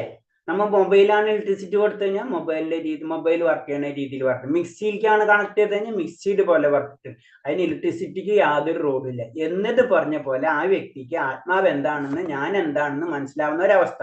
അപ്പൊ ഇതൊക്കെ ആ ശരീരത്തിന്റെ അവസ്ഥയാണെന്ന് മനസ്സിലാക്കും. അതാണ് ആ പോയിന്റ് പറഞ്ഞത്. കൃഷ്ണബോധം സിദ്ധിച്ച ആളുടെ ജീവിതം വിശുദ്ധമത്രേ. അതുകൊണ്ട് കർത്താവ്, കർമ്മം, അവസ്ഥ, പ്രയത്നം, ഭാഗ്യം എന്നീ ആസന്നവും അനാസന്നവുമായ 5 കാര്യങ്ങൾ ആശ്രയിച്ചു നിൽക്കുന്ന യാതൊരു പ്രവർത്തനവും അദ്ദേഹത്തെ ബാധിക്കുന്നില്ല. ഇതൊക്കെ ശരീരത്തിന്റെ കാര്യങ്ങളാണെന്ന് ആ വ്യക്തിക്ക് മനസ്സിലാവാണ് ചെയ്യുന്നത്. ഇന്ദ്രിയ പ്രവർത്തനങ്ങൾ ഏർപ്പെട്ടിരിക്കും എന്ന് തോന്നാമെങ്കിലും കൃഷ്ണബോധമുള്ള മനുഷ്യൻ എപ്പോഴും മുക്തനാണ്. നമ്മൾക്ക് തോന്നുമ്പോൾ ആ വ്യക്തി ശ്വസിക്കുന്നുണ്ട്, സംസാരിക്കുന്നുണ്ട്, ചിരിക്കുന്നുണ്ട്, ഒക്കെ തോന്നുന്നുണ്ടാവും. പക്ഷെ ആ വ്യക്തി ശരിക്കും ആ ലെവലിലേക്ക് വളർന്ന വ്യക്തി ഇതിനോടൊന്നും ബന്ധമില്ലാത്തൊരവസ്ഥയിലേക്ക് പോയിട്ടുണ്ടാവും എന്നാ പറയുന്നത്. താൻ എന്നേക്കും കൃഷ്ണന്റെ ദാസനാണെന്ന് അറിവുള്ള അയാൾക്ക് ഭഗവത് സേവനമല്ലാതെ മറ്റൊന്നും ചെയ്യാൻ കഴിയില്ല. ആ വ്യക്തിക്ക് ഭഗവാന്റെ കൃഷ്ണ സേവനമല്ലാതെ ബാക്കിയൊന്നും ചെയ്യാൻ കഴിയില്ല. മനസ്സിലെ, അങ്ങനത്തെ ഒരു അവസ്ഥയാണ് പറയുന്നത്. അതിനൊരു എക്സാമ്പിൾ പറയുന്നത് വെച്ച് കഴിഞ്ഞാൽ പ്രഭുസ്വാമി നമുക്കറിയാം, ഫോറിനിലൊക്കെ പോകുമ്പോ വലിയ വലിയ കാറുകളിലൊക്കെ ആയിരിക്കും ചിലപ്പോൾ പോണ്ടി വരാം. അപ്പൊ അവിടത്തുള്ള സാധാരണക്കാർ ചോദിക്കുമല്ലോ, കാരണം അങ്ങ് വലിയൊരു ആത്മീയ ഗുരുവാണ്, എന്നിട്ട് ഇങ്ങനത്തെ വലിയ വലിയ വണ്ടികളിൽ എങ്ങനെ പോകണമെന്ന് ചോദിക്കും അല്ലെ. നമ്മളെ രീതിയിൽ നമുക്ക് ചെറിയ രീതിയിൽ സംശയം വരുന്നു. അപ്പൊ ആ വ്യക്തി പ്രഭാസ്വാമി പറയണെന്ന് വെച്ച് കഴിഞ്ഞാല് നമ്മൾ ആ കയറി ഞാൻ ചെയ്യുന്നത് ഭഗവാന് വേണ്ടിയാണ് ചെയ്യുന്നത്, എനിക്ക് വേണ്ടിയാണ് ഞാൻ എൻ്റെ കാറിൽ ഇത്ര വലിയ കാറിൽ ഇരിക്കുന്നത് പറഞ്ഞ സംഗതി മാറി. ആ ഒരു അവസ്ഥ, അതായത് കാറായാലും വലിയ കാറായാലും ചെറിയ കാറായാലും നടന്നാലും കൊട്ടാരമായാലും കുടിലായാലും ഇവർക്ക് എല്ലാതും ഒരേപോലെ ആയിരിക്കും. നമുക്കാണ് സാധാരണ ഇതൊരു കാർ വലിയൊരു കാറിൽ കയറി കഴിഞ്ഞാൽ നമുക്ക് എന്തൊക്കെ നമുക്ക് തോന്നും അല്ലെ. ആ തോന്നലില്ലാത്തൊരവസ്ഥ, അതെന്താണ് അതിന് പറഞ്ഞത് ഭക്തിയിലേക്ക് കടക്കുമ്പോൾ ഇതൊന്നും തോന്നൂല. അതാണ് പറഞ്ഞത്. അപ്പൊ അങ്ങനത്തെ ഉള്ള വ്യക്തിക്ക് നമുക്ക് തോന്നും അവരൊക്കെ പല കാര്യങ്ങൾ ചെയ്യുന്നുണ്ടല്ലോ, പക്ഷെ അവരൊന്നും ചെയ്യുന്നില്ല. കാരണം അത് ശരീരത്തിന് വേണ്ടിയിട്ടുള്ള കാര്യങ്ങൾ മാത്രമാണ് ചെയ്തുകൊണ്ടിരിക്കുന്നത്.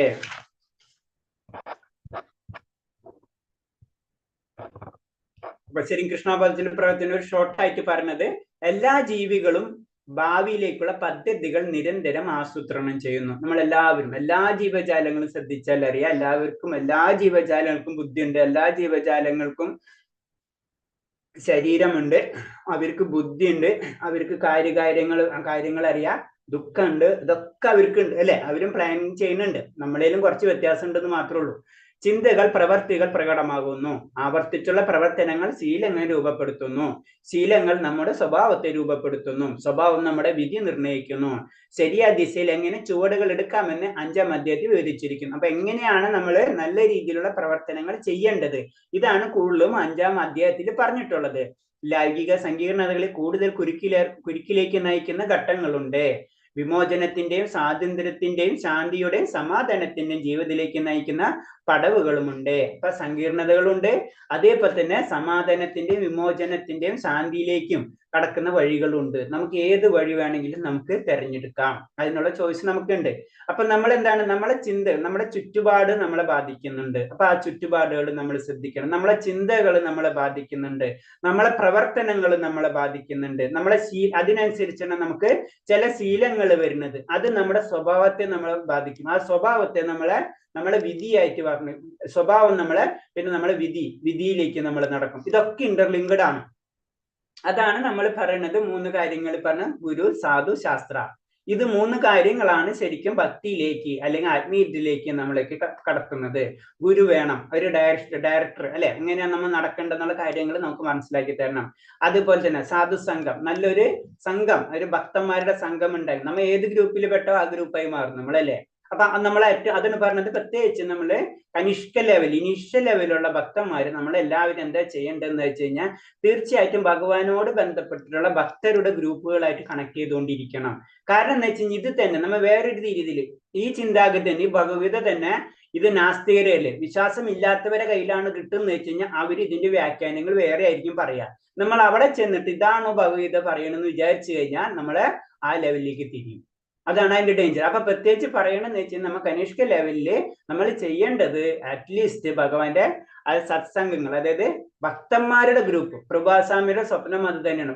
എല്ലാവർക്കും ഗ്രൂപ്പ് ഉണ്ട് അല്ലെ, ടീച്ചേഴ്സിന്റെ ഗ്രൂപ്പ് ഉണ്ട്. ഭക്തന്മാർക്ക് എന്താണ്, അവർക്ക് ഭഗവാന്റെ കാര്യങ്ങൾ പറയാനും ഭഗവാന്റെ കാര്യങ്ങൾ ചെയ്യാനും അതേപോലെ ചിന്താഗതിയുള്ള ഒരു ഗ്രൂപ്പ് വേണം. അപ്പൊ അതിനു വേണ്ടിയാണ് ശരിക്കും പ്രഭാസ്വാമി നമ്മൾ ഇസ്കോൺ എന്നുള്ള ഒരു ഡെവലപ്പ് ചെയ്തിട്ടുള്ളത്.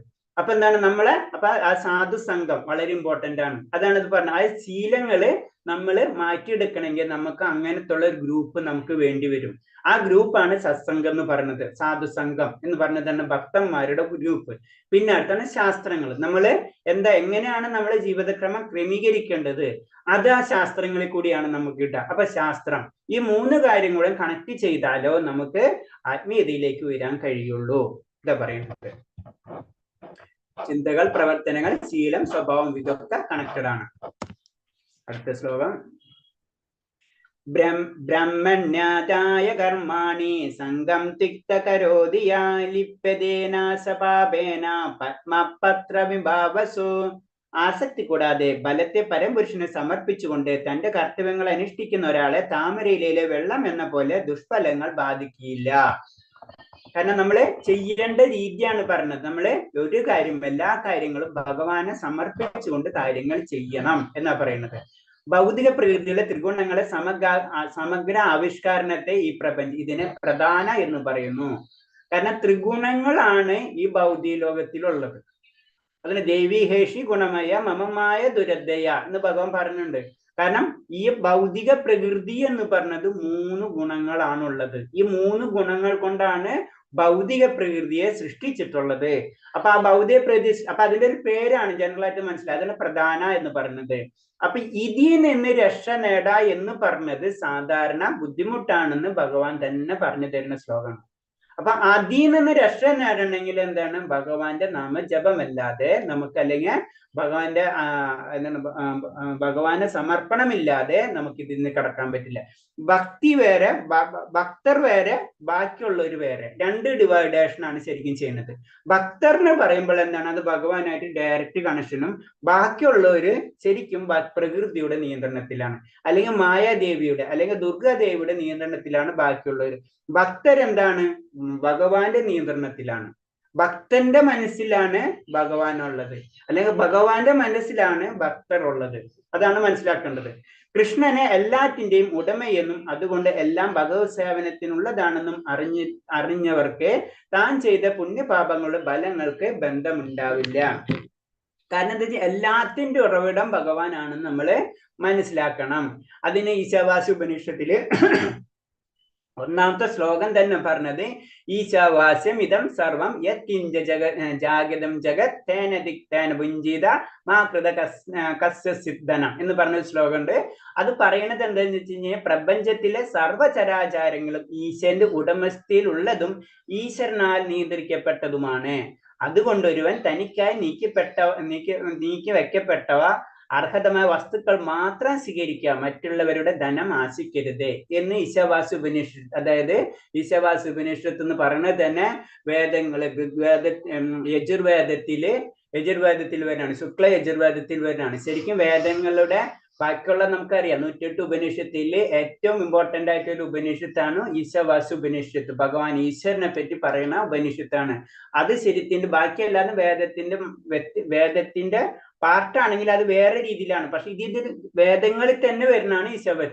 അതിൽ പറഞ്ഞതാണ് എല്ലാതും സർവചരാചരങ്ങളും ഈശ്വരന്റെ ഉടമസ്ഥയിലുള്ളത്, നമുക്ക് ആവശ്യമുള്ളത് മാത്രം നമ്മൾ ഉപയോഗിക്കുക. അങ്ങനെയാണ് ചെയ്യുന്നത് വെച്ച് കഴിഞ്ഞാൽ നമുക്ക് എന്താണ്, പുണ്യപാപ ഫലങ്ങളായിട്ട് നമുക്ക് പുണ്യം ഉണ്ടാവില്ല, പാപം ഉണ്ടാവില്ല. നമുക്ക് ഈ ശരീരം കൃഷ്ണന്റെ ആകയാൽ കൃഷ്ണ സേവനത്തിന് ഉപയോഗപ്പെടുത്തണമെന്ന് അറിവോടെ പ്രവർത്തിക്കണം. കാരണം നമ്മളെ ശരീരം എന്ന് പറഞ്ഞത്, നമുക്ക് ഈ മനുഷ്യ ശരീരം ലഭിച്ചത് നമുക്കറിയാം 54 ലക്ഷം മനുഷ്യവർഗങ്ങൾക്ക് ശേഷമാണ് നമുക്കൊരു മനുഷ്യ ജീവിതം കിട്ടുന്നത്, അല്ലെ? അത് സാധാരണ മൃഗങ്ങളെ പോലെ തീർക്കാനുള്ളതല്ല. അങ്ങനെ തീർക്കാണെങ്കിൽ നമുക്കൊരു മൃഗമായിട്ട് തീർന്നാൽ മതി, അല്ലെ? നമ്മൾ ഏതെങ്കിലും ഒരു മൃഗത്തിന്റെ പോലെ ജീവിച്ചു കഴിഞ്ഞാൽ നമ്മുടെ ജീവിതം തീർന്നു പോകും. പക്ഷെ ഈ മനുഷ്യ ജീവിതം കിട്ടിക്കഴിഞ്ഞാൽ ആ ജീവിതം ശരിക്കും ആത്മസാക്ഷാത്കാരത്തിന് വേണ്ടി നമ്മൾ ഉപയോഗിക്കണം എന്നാ പറയുന്നത്. താമരയിലെ വെള്ളത്തിൽ കിടന്നാലും നനയാത്തതുപോലെ പാപമാലിന്യങ്ങൾ തീണ്ടാതായി തന്നെ ഇരിക്കണം. അപ്പൊ ആ അവസ്ഥയിലേക്ക് എത്ര ചുറ്റുപാടിലും എത്ര അഴുക്കുണ്ടായി കഴിഞ്ഞാലും നമ്മൾ അതിൽ ബാധിക്കാത്ത രീതിയിൽ നമ്മളെ ജീവിതം മുന്നിലേക്ക് കൊണ്ടുവരണം എന്ന് പറയാണ്. അല്ലാതെ ഉപദേശമാണ്, കൃഷ്ണന്റെ ഭഗവാന്റെ ഉപദേശങ്ങളാണ് ഇതൊക്കെ നമുക്ക് പറഞ്ഞു തരുന്നത്.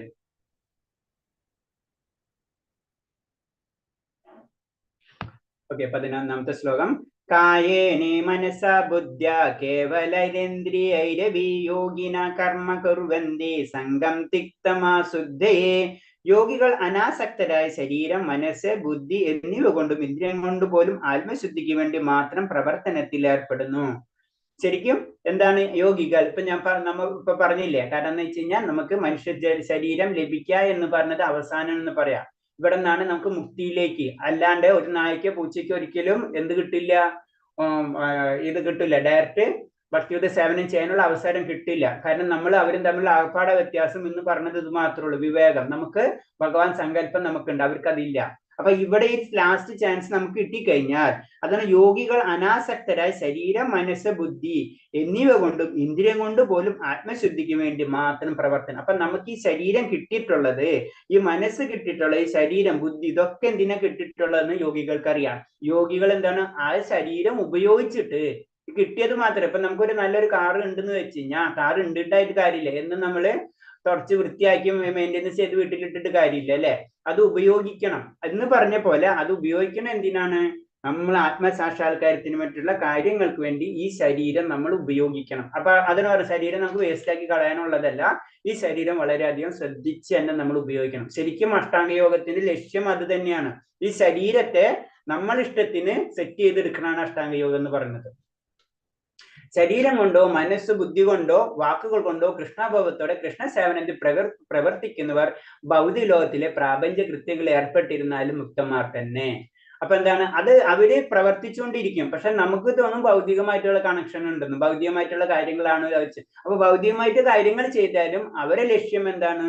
അത് ആത്മസാക്ഷാത്കാരനായിരിക്കും. അതേ രീതിയിലായിരിക്കും അവരും ഭക്ഷണം കഴിക്കുന്നുണ്ടാവും, അവരും ശ്വസിക്കുന്നുണ്ടാവും, അവരും സംസാരിക്കുന്നുണ്ടാവും. പക്ഷെ അവരുടെ ചിന്താഗതി, അവരുടെ പ്രവർത്തന രീതി വ്യത്യസ്തമായിരിക്കും. താൻ ഈ ശരീരമാണെന്നും മറ്റും വിശ്വസിക്കാനിടയാകുന്ന മിഥ്യാഹങ്കാരം മറ്റും വിശ്വസിക്കാനിടയാകുന്ന മിഥ്യാഹങ്കാരം ഇല്ലാകുന്നു കൃഷ്ണനുമായി ഏകീഭവിക്കുന്നു. ഇതാണ് കൃഷ്ണബോധത്തിന്റെ സമ്പൂർണ്ണാവസ്ഥ. താൻ ഈ ശരീരമാണെന്നും മറ്റും വിശ്വസിക്കാനിടയാകുന്ന മിഥ്യാഹങ്കാരം ഇല്ലാതാകുന്നു. എന്താണ്, നമ്മൾ ഇങ്ങനെ അവസ്ഥയിലേക്ക് കടക്കുമ്പോൾ ഞാൻ ശരീരം അല്ല എന്ന കൺഫേം നമുക്ക് വരാണ്. അങ്ങനെ വരുമ്പോൾ ഞാനൊരു ഭഗവാന്റെ അംശമാണെന്നുള്ള അവസ്ഥ നമുക്ക് കിട്ടുകയും അപ്പോഴെന്താണ്, നമ്മ ഭഗവാനോടായിട്ട് ഏകീഭവിക്കുകയും ചെയ്യുന്നത്. ഇതാണ് കൃഷ്ണാബോധത്തിന്റെ സമ്പൂർണ്ണ അവസ്ഥ എന്ന് പറയുന്നത്.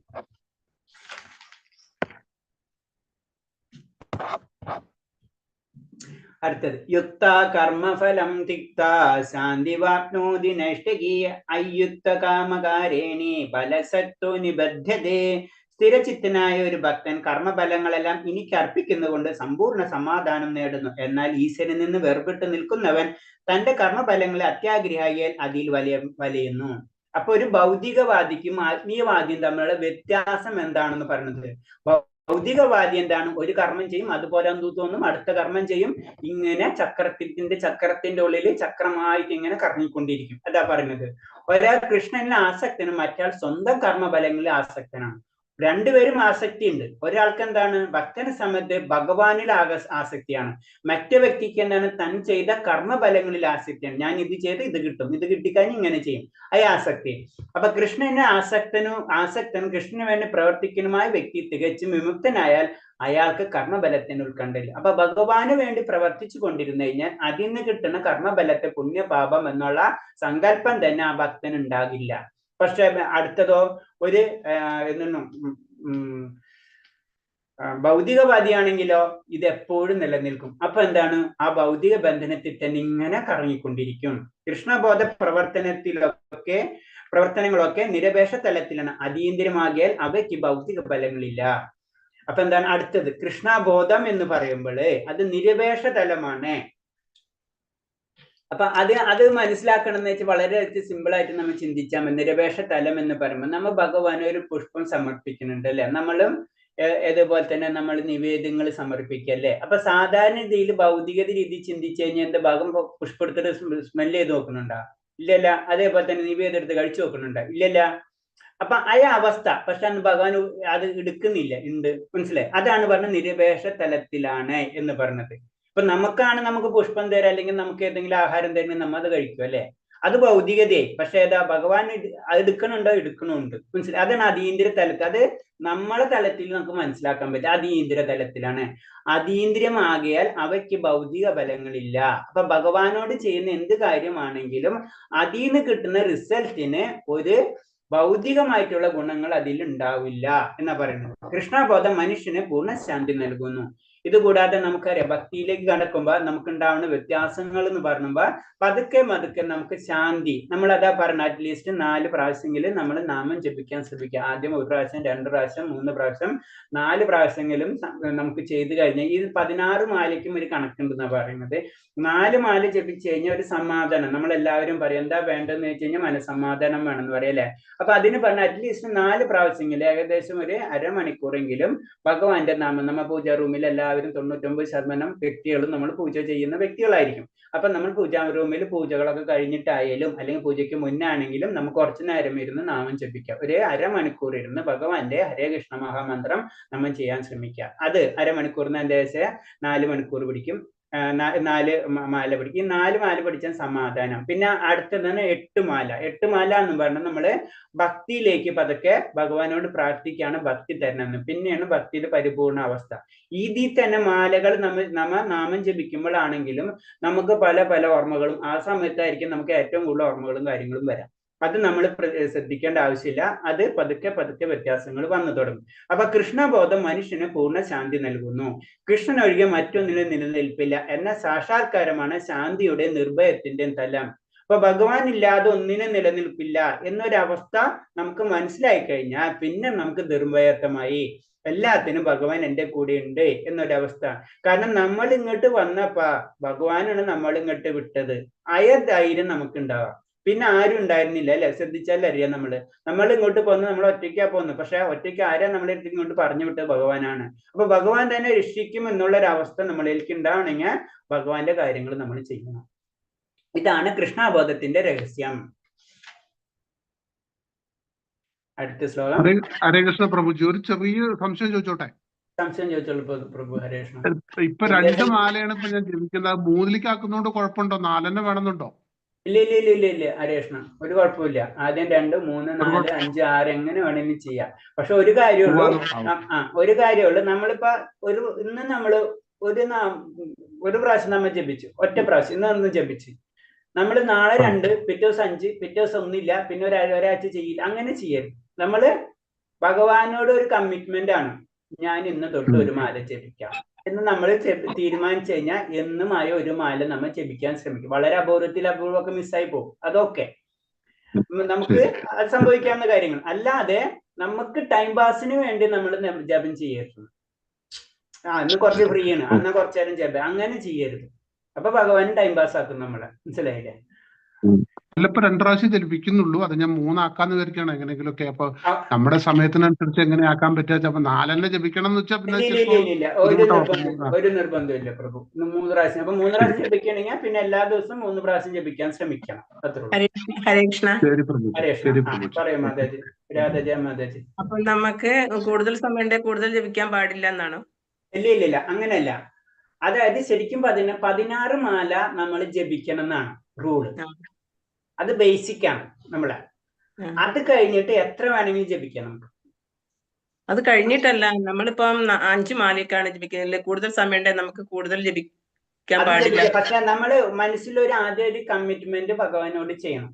അതായത് ഞാൻ ഇന്ന് തൊട്ട് 2 മാല ജപിക്കും. അപ്പൊ നമ്മൾ ഉറപ്പാണ്, ഞാൻ 2 മാല 2 മാല ഇന്ന് ജപിച്ച്, നാളെ ഞാൻ 5 മാല ജപിച്ച്, പിന്നത്തെ 6 മാല ജപിച്ച്, പിന്നെ 3 മാല ജപിച്ച്, കുഴപ്പമില്ല. 2 മാല നമ്മള് ഭഗവാനോട് കമ്മിറ്റ് ചെയ്തിട്ടുള്ളതാണ്.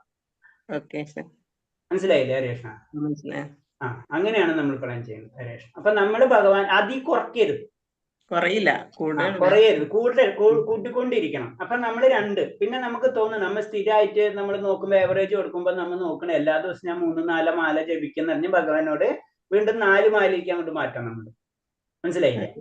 പിന്നെ 4 മാല തുടങ്ങാം. അപ്പൊ പിന്നെ ചിലപ്പോ നമ്മൾ എന്തെങ്കിലും 6, 8, 9 ആ റേഞ്ചിൽ പോയിക്കൊണ്ടിരിക്കും. മനസ്സിലായില്ലേ? അങ്ങനെ ഹരേ കൃഷ്ണ ഗുരുജി. അപ്പൊ നമ്മൾ ഇപ്പം കറക്റ്റ് ആയിട്ട് ഒരു മാല ജപിക്കുന്നു ഉദ്ദേശിക്കും. അന്നേരം നമുക്ക് ഇപ്പൊ ഫ്രീ ആയിട്ട് ടൈം കിട്ടി, അന്നേരം ജപിക്കുന്നതിന് കുഴപ്പമില്ലല്ലോ? അല്ലാതെ ഇരുന്ന് നമുക്ക് ഇഷ്ടമുള്ള എത്രയും ജപിക്കാലോ? എത്രയും ജപിക്കാം. നമ്മൾ ഒരു മാല നമ്മളെ മനസ്സിലുണ്ടില്ലെന്ന് കഴിഞ്ഞാൽ ഒരു മാല നമ്മൾ എന്നും ജപിക്കണം. പിന്നെ നമുക്ക് ഫ്രീ ഉള്ള സമയത്ത് ഏത് സമയത്ത് എപ്പോ വേണമെങ്കിലും നമുക്ക് ജപിക്കാം. ഇരുന്ന് ജപിക്കുന്നതിന് കുഴപ്പമില്ലല്ലോ? ടൈം ഫ്രീ ആയി കിട്ടുമ്പോ എപ്പോഴും വേണമെങ്കിലും ജപിക്കാം. നാമജപത്തിന് ഭഗവാന്റെ നാമത്തിന് മാത്രമാണ് കലിയുഗത്തിലുള്ള പ്രധാനം, നമുക്കറിയാം അല്ലേ? അപ്പൊ ഭഗവാന്റെ നാമം മാത്രമാണ് പരിശുദ്ധം. അതിന്റെ ഒരു കാര്യം പറയുന്നത്, അതിന് മാല എടുക്കണമെന്നുണ്ടോ? അല്ലാതെ ജപിച്ചാലും മതിയാവോ? അപ്പം അതെ, എപ്പോഴും മാലയിൽ ജപിക്കാനാണ് നല്ലത്. ഇപ്പൊ നമുക്ക് മാല എടുക്കാൻ അതിന്റെ സൗകര്യം ഇല്ലാന്ന് വെച്ചാൽ നമ്മൾ വിട്ടുകളയാ. പക്ഷെ മാലയിൽ എപ്പോഴും ജപിക്കുക. കാരണം പല സമയത്ത് പല സിറ്റുവേഷൻ അനുസരിച്ച് ചിലപ്പോൾ മാല എടുക്കാൻ പറ്റില്ല. അതാ ചോദിച്ചേ. പക്ഷെ മാലയിൽ ജപിക്കാൻ ശ്രമിക്കുക എപ്പോഴും, അത്രേ ഉള്ളൂ. ഓക്കെ. അപ്പൊ നമ്മൾ ഒരു മാല എന്തായാലും മാലയിൽ ജപിക്കണം. അതാണ് നമ്മൾ 2 പ്രാവശ്യം എന്താണ് ഭഗവാനായിട്ട് നമ്മൾ പ്ലാൻ ചെയ്തിട്ടുള്ളത്, അത് മാലയിൽ തന്നെ ജപിക്കാം. ബാക്കിയുള്ളത് നമ്മുടെ ഇഷ്ടത്തിന് ജപിക്കാം. ഒരു മാലയാകുമ്പോ 108 തവണ എന്നുള്ളത് വരുമല്ലോ അല്ലെ? ഒരു മാല എന്ന് പറഞ്ഞാൽ 108 തവണ ഹരേ കൃഷ്ണ മഹാമന്ത്രം ജപിക്കുന്നതാണ് നമ്മൾ. അങ്ങനെ 108 പ്രാവശ്യം ജപിക്കുമ്പോൾ ഒരു മാല പൂർത്തീകരിക്കും. ഹരേ കൃഷ്ണ. അപ്പൊ ശരി, ഓക്കെ. നമ്മൾ എന്ന് പറഞ്ഞ അടുത്ത ശ്ലോകം വായിക്കാം നമുക്ക്. 13-ാമത്തെ. സർവകർമാണി മനസാ സന്യസാസ്തദേ സുഖം വശി നവതാരപുരം ദേഹി നൈവ കുർവന്ന കാരയൻ. ശരീരസ്ഥനായ ആത്മാവ് തന്റെ പ്രകൃതത്തെ നിയന്ത്രിച്ച് സർവകർമ്മങ്ങളിൽ മനസ്സാ പരിത്യജിച്ചുകൊണ്ട് 9 വാതിലുള്ള പുരത്തിൽ ഭൗതിക ശരീരത്തിൽ സുഖമായി വാഴുന്നു. ഒന്നും ചെയ്യുന്നില്ല, ചെയ്യിക്കുന്നതുമില്ല. അപ്പൊ ഈ ശ്ലോകത്തിൽ ക്ലിയർ കട്ട് പറഞ്ഞു, ആത്മാവ് ഒന്നും ചെയ്യുന്നില്ല, ചെയ്യിക്കുന്നില്ല. പിന്നെ ആരാണ് ഇതൊക്കെ ചെയ്യണത്? അതാണ് രസം. അപ്പൊ എന്താണ് പറഞ്ഞത്? അതായത് ആത്മാവല്ല ഇതൊന്നും ചെയ്യിക്കുന്നത്. ആത്മാവ് എന്താ ചെയ്യുന്നത്? അത് ഞാൻ എന്ന് പറഞ്ഞത് ആ ആത്മാവ് ഒന്നും ചെയ്യുന്നില്ല എന്ന് പറഞ്ഞു. എവിടെ ഇരിക്കുന്നത്? ശരീരത്തിൽ ഇരിക്കുക വെറുതെ. എന്താ? 9 വാതിലുള്ള പുരത്തിൽ ഭൗതിക ശരീരത്തിൽ സുഖമായി വാഴുന്നു. അതാണ് സാക്ഷിയായി പറഞ്ഞത്. സാക്ഷിയായി അല്ലേ? സാക്ഷിയായിട്ട്. അതായത് ആത്മാവിന് ഒരിക്കലും പാപ ഫല പ്രതികരണങ്ങൾ കിട്ടില്ല. അപ്പൊ പിന്നെ ആർക്കാ കിട്ടുന്നത്? ഇതൊക്കെ നമുക്ക് പതുക്കെ പതുക്കെ മനസ്സിലാവും. അപ്പൊ ഇതിൽ പറഞ്ഞത് ഒന്നും ചെയ്യുന്നില്ല ചെയ്യിക്കുന്നില്ല. അപ്പൊ നമ്മൾ എന്ത് തെറ്റി? അപ്പൊ ഒന്നും ചെയ്യുന്നില്ല, ഞാൻ എന്ത് ചെയ്താലും എനിക്ക് പാപം ഏൽക്കൂലല്ല, അല്ലെങ്കിൽ പുണ്യം കിട്ടൂലല്ല. പിന്നെ ആർക്കാ പുണ്യ പാപം കിട്ടാ? അല്ലെ? നമ്മളെ ചോദ്യം വരില്ല. അങ്ങനെ തന്നെ സിമ്പിൾ ആയിട്ടുള്ള ചോദ്യം. ഇപ്പൊ ആത്മാവ് പറയണ ഒന്നും ചെയ്യുന്നില്ല ചെയ്യിക്കുന്നില്ല എന്ന് ഭഗവാൻ പറഞ്ഞു തരുന്നത്. എന്ന് ശരീരസ്ഥനായ ആത്മാവ് ഒന്നും ചെയ്യുന്നില്ല ചെയ്യിക്കുന്നില്ല. എവിടെ ഇരിക്കാനാണ്? 9 വാതിലുള്ള പുരത്തിൽ ഭൗതിക ശരീരത്തിൽ സുഖമായി വാഴും. അപ്പൊ അത് പതുക്കെ പതുക്കെ നമുക്ക് അതിന്റെ കാര്യങ്ങൾ മനസ്സിലാക്കും. അപ്പൊ ഒരു കാര്യം മനസ്സിലാക്കാം, ആത്മാവിന് ശരീരത്തിന്റെ യാതൊരു കർമ്മത്തിനെയും ബന്ധപ്പെടുത്താൻ കഴിയില്ല. ആത്മാവ് അതിന്റെ കാരണം എന്താണ്? വളരെ സിമ്പിളാണ്. ആത്മാവ് എന്ന് പറഞ്ഞത് ഭഗവാന്റെ അംശമാണ്. ഭഗവാന്റെ അംശമാവും ഭഗവാന് ചുറ്റുപാടുള്ള ഒരു കാര്യത്തിനായിട്ട് യാതൊരു ബന്ധമില്ല. അത് നമ്മൾ മനസ്സിൽ 100% സെറ്റ് ആയി കഴിഞ്ഞാൽ ബാക്കിയൊക്കെ നമുക്ക് ക്ലിയർ ആവും. ഭഗവാന്റെ അംശമാണ് നമ്മൾ. അതിനെ ഇത് ചെയ്യാൻ പറ്റില്ല. അതിനെ അത് ആത്മാവാണ്. അതായത് ഭൗതിക അത് നമ്മൾ ആദ്യം പഠിക്കുന്നുണ്ടല്ല, ഭൗതിക ലോകത്തിൽ യാതൊരു ഒന്നുകൊണ്ട് അതിനെ ടച്ച് ചെയ്യാൻ പറ്റില്ല. ബാക്കി കാര്യങ്ങൾ നടക്കണേ ഭൗതിക ലോകത്തിനാണ്. ഭൗതിക ലോകത്തിൽ ഒരു കാര്യത്തിനെയും ആത്മാവിനെ ടച്ച് ചെയ്യാൻ പറ്റില്ല. അപ്പൊ എന്താ? നമ്മളെ പുണ്യവും പാപവും ഒന്നും അതിനെ ബന്ധിക്കില്ല. പിന്നെ എങ്ങനെ ബന്ധിക്കണം? അത് ഞാൻ പറഞ്ഞു വരുമ്പോ സൂക്ഷ്മ ശരീരം എന്ന് പറഞ്ഞൊരു ശരീരമുണ്ട്. അതിലാണ് ഇതൊക്കെ കയറിയിരിക്കുന്നത്. അതാണ് നമ്മളെ അടുത്ത ശരീരത്തിലേക്ക് കൊണ്ടുപോകുന്നത്. കാറ്റ് ഗന്ധങ്ങൾ എന്ന പോലെ അത് വരുന്നുണ്ട്. പിന്നുള്ള 14ാമത്തെ അധ്യായത്തിലാണ് അങ്ങോട്ട് വരുന്നുണ്ട്. അപ്പൊ നമുക്ക് ഡീറ്റെയിൽ ആയിട്ട് മനസ്സിലാക്കാം. അപ്പൊ ഒരു കാര്യം ഫസ്റ്റ് മനസ്സിലാക്കാം, നമ്മളെ ആത്മാവ് ഒന്നും ചെയ്യുന്നില്ല ചെയ്യിക്കുന്നില്ല എന്ന് ഭഗവത്ഗീതയിൽ നമുക്ക് ഭഗവാൻ പറഞ്ഞു തരുന്നുണ്ട്. ഓക്കെ. അപ്പൊ ദേഹി 9 വാതിലുള്ള പുരത്തിൽ വസിക്കുന്നു. തന്റെ ശ്രേഷ്ഠമായ ഭാവം മറന്നു പോകുന്നത് കൊണ്ട് ജീവന് ശരീരത്തോട് താതാത്മ്യം തോന്നുന്നു. താത്മബന്ധം ദുഃഖങ്ങൾക്കിട വരുന്നതു. അപ്പൊ ശരിക്കും ശരീരത്തിൽ ഇരുന്നു കൊണ്ട് ഞാൻ ശരീരമാണെന്നുള്ള ഒരു തോന്നൽ ആത്മാവിന് വരും. അതാണ് പ്രശ്നങ്ങൾക്കുള്ള കാരണം. കൃഷ്ണബോധത്തിൽ ജീവന് തന്റെ യഥാർത്ഥ സ്ഥിതി പുനരുജ്ജീവിക്കാൻ കഴിയും. തന്മൂലം തന്റെ ദേഹാസ്ഥയിൽ അയാൾക്ക് മോചനം തേടാം. അപ്പൊ എന്താണ്? അങ്ങനെ നമ്മൾ കൃഷ്ണബോധത്തിലേക്ക് കടന്നു കഴിഞ്ഞാൽ ഈ ദേഹത്തിന്റെ അവസ്ഥയിൽ നിന്ന് നമുക്ക് മാറാൻ കഴിയും. ശരീരത്തിന് 9 വാതിലുകളുണ്ട്. 2 കണ്ണുകൾ, 2 നാസാധാരങ്ങൾ, 2 ചെവികൾ, വായ, ഗുദം, ഉത്പന്നേന്ദ്രിയങ്ങൾ, അങ്ങനെ 9 ധാരങ്ങൾ. അപ്പൊ നമ്മൾ കുറച്ചായിട്ട് 9ന്റെ ഇമ്പോർട്ടൻസ് ഒക്കെ നമുക്ക് മനസ്സിലായാണ് അല്ലെ?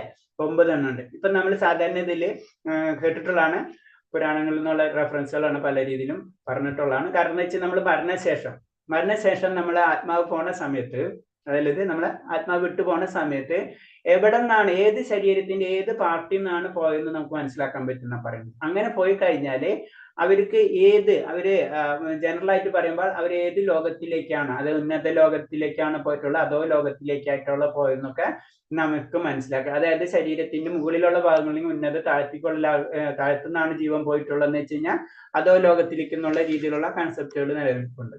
അത് അത്ര മനസ്സിലാക്കിയാൽ മതി. അങ്ങനെയുണ്ട്. കൃഷ്ണബോധത്തിൽ ഭൗതിക ശരീരത്തിന് എല്ലാം ബാഹ്യാന്തരങ്ങളായ പ്രവർത്തനങ്ങളിൽ നിന്ന് മുക്തനാണ്. അപ്പൊ എന്താണ്? കൃഷ്ണബോധമുള്ളവർ ഭൗതിക ശരീരമായിട്ട് ബന്ധപ്പെടില്ല. കാരണം ഞാൻ ശരീരമല്ല എന്നുള്ള ചിന്താഗതി ആ വ്യക്തികൾക്ക് വന്നിട്ടുണ്ട്. അതാണ് അത് പറയുന്നത്.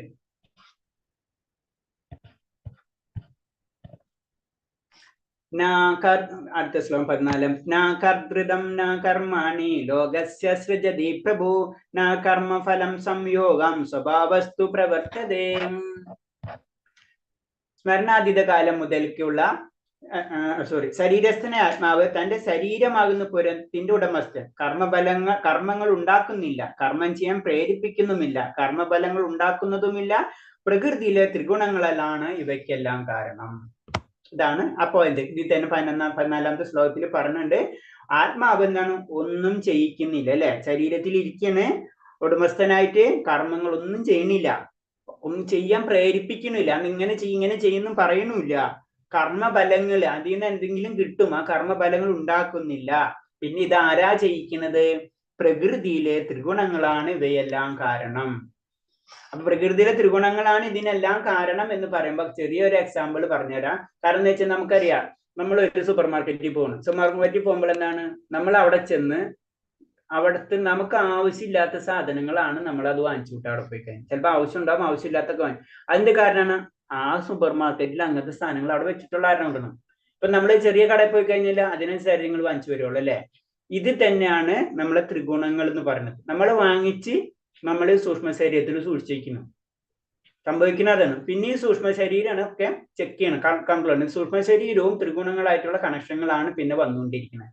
ആത്മാവിന് അതിന് റോളില്ല എന്ന് പറയുന്നത് നമ്മളെ ആ കടക്കാരനും എന്ന് പറയുന്ന പോലെ തന്നെ പ്രകൃതിയിലെ ത്രിഗുണങ്ങളാണ് ഇവയ്ക്കെല്ലാം കാര്യം. വേറൊരു ഉദാഹരണം പറയുന്നത് വെച്ച് കഴിഞ്ഞാൽ, ചില വീട്ടിൽ ചില കുട്ടികൾ നല്ല കുട്ടികളായിരിക്കും. അപ്പൊ അറിയില്ല സാധാരണ അവൻ നല്ല കുട്ടിയാ, പക്ഷെ അവനെന്താ, അവൻ പുറത്തൊക്കെ പോയി പല പല കൂട്ടുകെട്ടിൽപ്പെട്ട് അവൻ അങ്ങനെ ആയി മാറി എന്ന് പറയും അല്ലെ.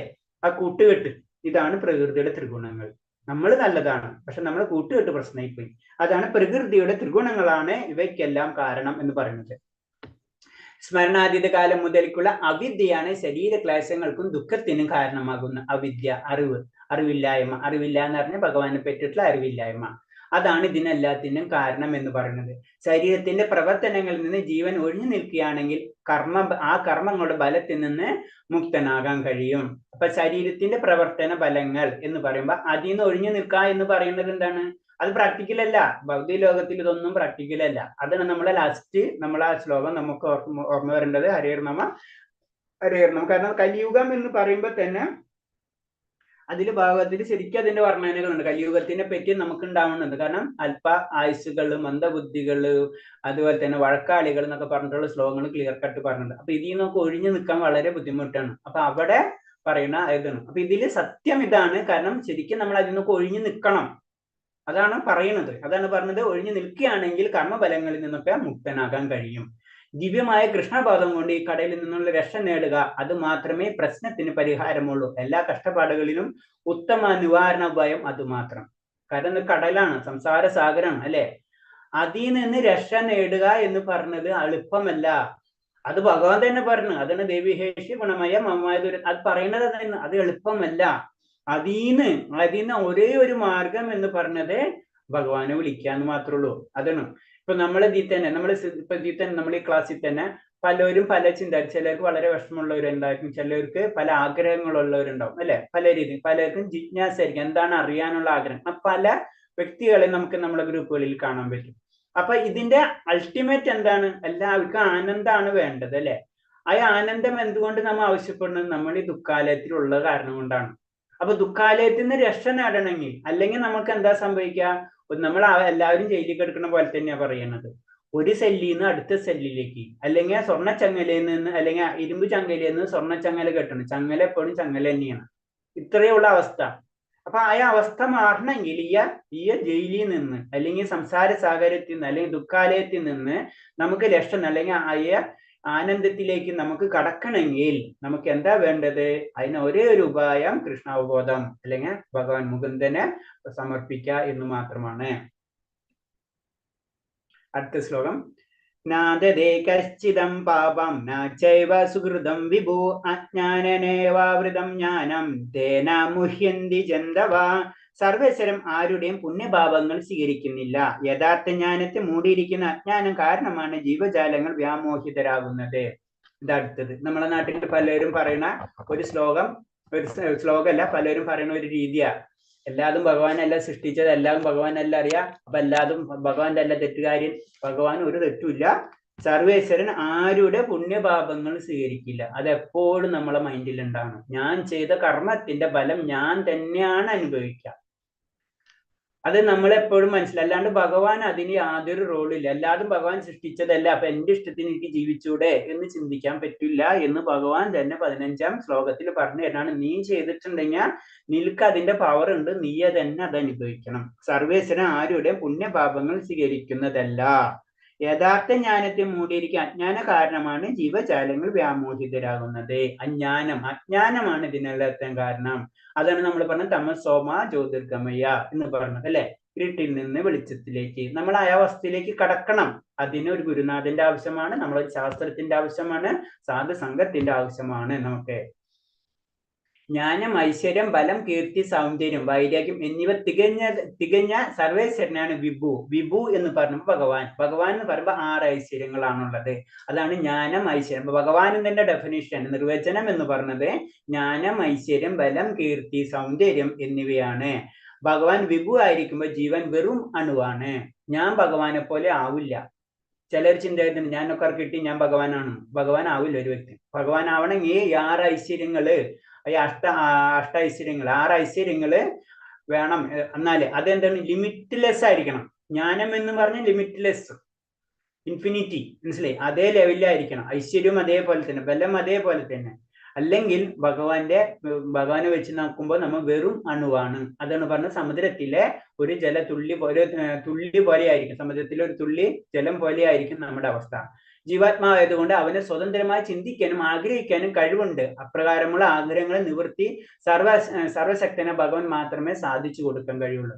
നമുക്ക് അതിനുള്ള സ്വാതന്ത്ര്യമുണ്ട്, അല്ലെ? നമുക്ക് എന്തും പ്രവർത്തിക്കുക, അതിനുള്ള സ്വാതന്ത്ര്യം ഭഗവാൻ തന്നിട്ടുണ്ട്.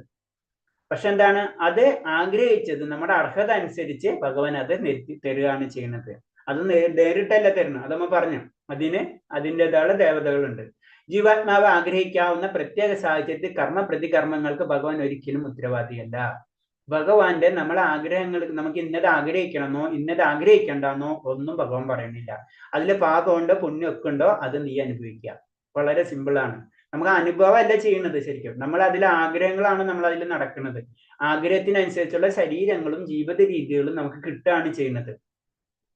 സമ്പ്രാന്താവസ്ഥയിൽപ്പെട്ടതുകൊണ്ട് ബദ്ധന ആത്മാവ് താനാണ് ഈ ശരീരമെന്ന് ധരിക്കും, ജീവിതത്തിന്റെ താൽക്കാലിക സുഖദുഃഖങ്ങൾക്ക് വിധേയനാകുകയും ചെയ്യുന്നു. അപ്പൊ ഇങ്ങനെ ഒരു അവസ്ഥയിൽ പെടുമ്പോൾ ജീവാത്മാവ് വിചാരിക്കും ഞാനാണ് ശരീരം എന്ന് വിചാരിക്കുകയാണ്. ആ ശരീരത്തിനനുസരിച്ച് പ്രവർത്തികൾ ചെയ്യാൻ നിർബന്ധിക്കുകയാണ് ശരിക്കും ആത്മാവ് ചെയ്യുന്നത്. ജീവാത്മാവിന്റെ സന്തത സഹചാരിയ പരമാത്മാവിന് അവന്റെ എല്ലാ അഭിലാഷങ്ങളും അറിയാൻ കഴിയും. കാരണം ജീവാത്മാവിന്റെ കൂടെ എപ്പോഴും പരമാത്മാവ് ഉള്ളത് കൊണ്ട് പരമാത്മാവിന് എല്ലാ കാര്യങ്ങളും മനസ്സിലാക്കാനുള്ള കഴിവുണ്ട്, അല്ലെ? നമുക്കറിയാം. അപ്പൊ അതിനനുസരിച്ചാണ് ജീവാത്മാവിന് ഓരോ കാര്യങ്ങളും ചെയ്തു കൊടുക്കുന്നത്. നമ്മൾ ഈ കുടുക്കി എടുക്കുകയാണെന്നും കുടുക്കിൽ നിന്ന് രക്ഷിക്കേണ്ട മാർഗങ്ങൾ നമ്മളോട് പറഞ്ഞു തരുന്നുണ്ട്. പക്ഷെ നമുക്ക് ചില കാര്യങ്ങൾ നമ്മൾ എടുക്കും, ചില കാര്യങ്ങൾ നമ്മൾ എടുക്കില്ല. ഭഗവാൻ അവന്റെ ആഗ്രഹങ്ങൾ അർഹതയ്ക്ക് അനുസരിച്ച് നിവർത്തിക്കും. അർഹതയ്ക്ക് അനുസരിച്ചാണ്. നമുക്ക് ആഗ്രഹിച്ചത് മുഴുവൻ ഭഗവാൻ തരില്ല, അല്ലെ? നമ്മുടെ അർഹത അതിനനുസരിച്ച് ഒരേ കാര്യങ്ങള് നമുക്ക് ചെയ്തു തരും. ഒരാൾ കൃഷ്ണൻ ആഗ്രഹിക്കുകയാണെങ്കിൽ ഭഗവാൻ പ്രത്യേക ശ്രദ്ധ വെച്ച് ഭഗവത്പ്രാപ്തിയുള്ള ശാശ്വത സുഖം നേടാൻ ഉതകുന്ന വിധത്തിൽ പ്രോത്സാഹിപ്പിക്കുകയും ചെയ്യുന്നു. അതേപോലെ തന്നെ നമ്മൾ ഭഗവാനാണ് ആഗ്രഹിക്കുന്നത് വെച്ച് കഴിഞ്ഞാൽ അതിനുള്ള അവസരങ്ങൾ ഭഗവാൻ നമുക്ക് തന്നിരിക്കും. സർവേശ്വരൻ ആരെയും ഇഷ്ടപ്പെടുകയോ വെറുക്കുകയോ ചെയ്യുന്നില്ല. അങ്ങനെ തോന്നുന്നു ഒരാളോടും ഭഗവാന് പ്രത്യേകിച്ച് ഇഷ്ടമില്ല, പ്രത്യേകിച്ച് വെറുപ്പില്ല. എല്ലാവരും സമഭാവനയാണ് ഭഗവാൻ എല്ലാവരോടും. അത് നമ്മൾ ശാന്തരസത്തിലാണ് ഭഗവാനെ ആദരിക്കുകയാണ് ചെയ്യുന്നത്. നമ്മൾ പലതരം 12 രസങ്ങളുണ്ട്. 12 രസത്തിന് ഭക്തി വരുമ്പോൾ നവവിധ ഭക്തിയിലുണ്ട്. അതിൽ വരുന്ന ഒരു ഗ്രൂപ്പാണ് ശാന്തരസം എന്ന് പറഞ്ഞാൽ ആദരിക്കുകയാണ്, അല്ലെ? അപ്പൊ ഭഗവാന് പ്രത്യേകിച്ച് ആരോട് വെറുപ്പില്ല, സ്നേഹവും ഇല്ല. കാരണം അങ്ങനെ സ്നേഹിക്കാൻ പറ്റില്ല. എല്ലാവരും ഭഗവാന്റെ മക്കളാണ്, അല്ലെ? ഭഗവാന്റെ അംശമാണ്. അപ്പൊ ഒരാളോട് മാത്രം എങ്ങനെ സ്നേഹിക്കാം? പിന്നെ അവൻ ചെയ്യുന്ന കാര്യങ്ങളായിട്ട് ബന്ധപ്പെട്ടായിരിക്കും അവന്റെ ഓരോ ഗുണങ്ങൾ അല്ലെങ്കിൽ ഓരോ ഫലങ്ങൾ വരുന്നത് എന്ന് പറയുന്നത്.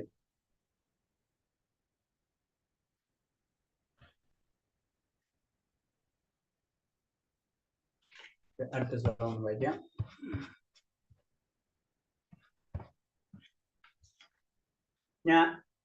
ജ്ഞാനേന തദജ്ഞാനം യേഷം നാശിതമാത്മനാ തേഷമാദിശ്വജ്ഞാനം പ്രകാശതി തത്പരം. അജ്ഞാനത്തെ നശിപ്പിക്കുന്ന ജ്ഞാനം കൊണ്ട് ഒരാൾ പ്രകാശിതനാകുമ്പോൾ പകൽ സമയത്ത് സൂര്യൻ എല്ലാം പ്രകാശിക്കുന്നത് പോലെ അയാളുടെ ജ്ഞാനം എല്ലാം വെളിപ്പെടുത്തുകയും ചെയ്യുന്നു.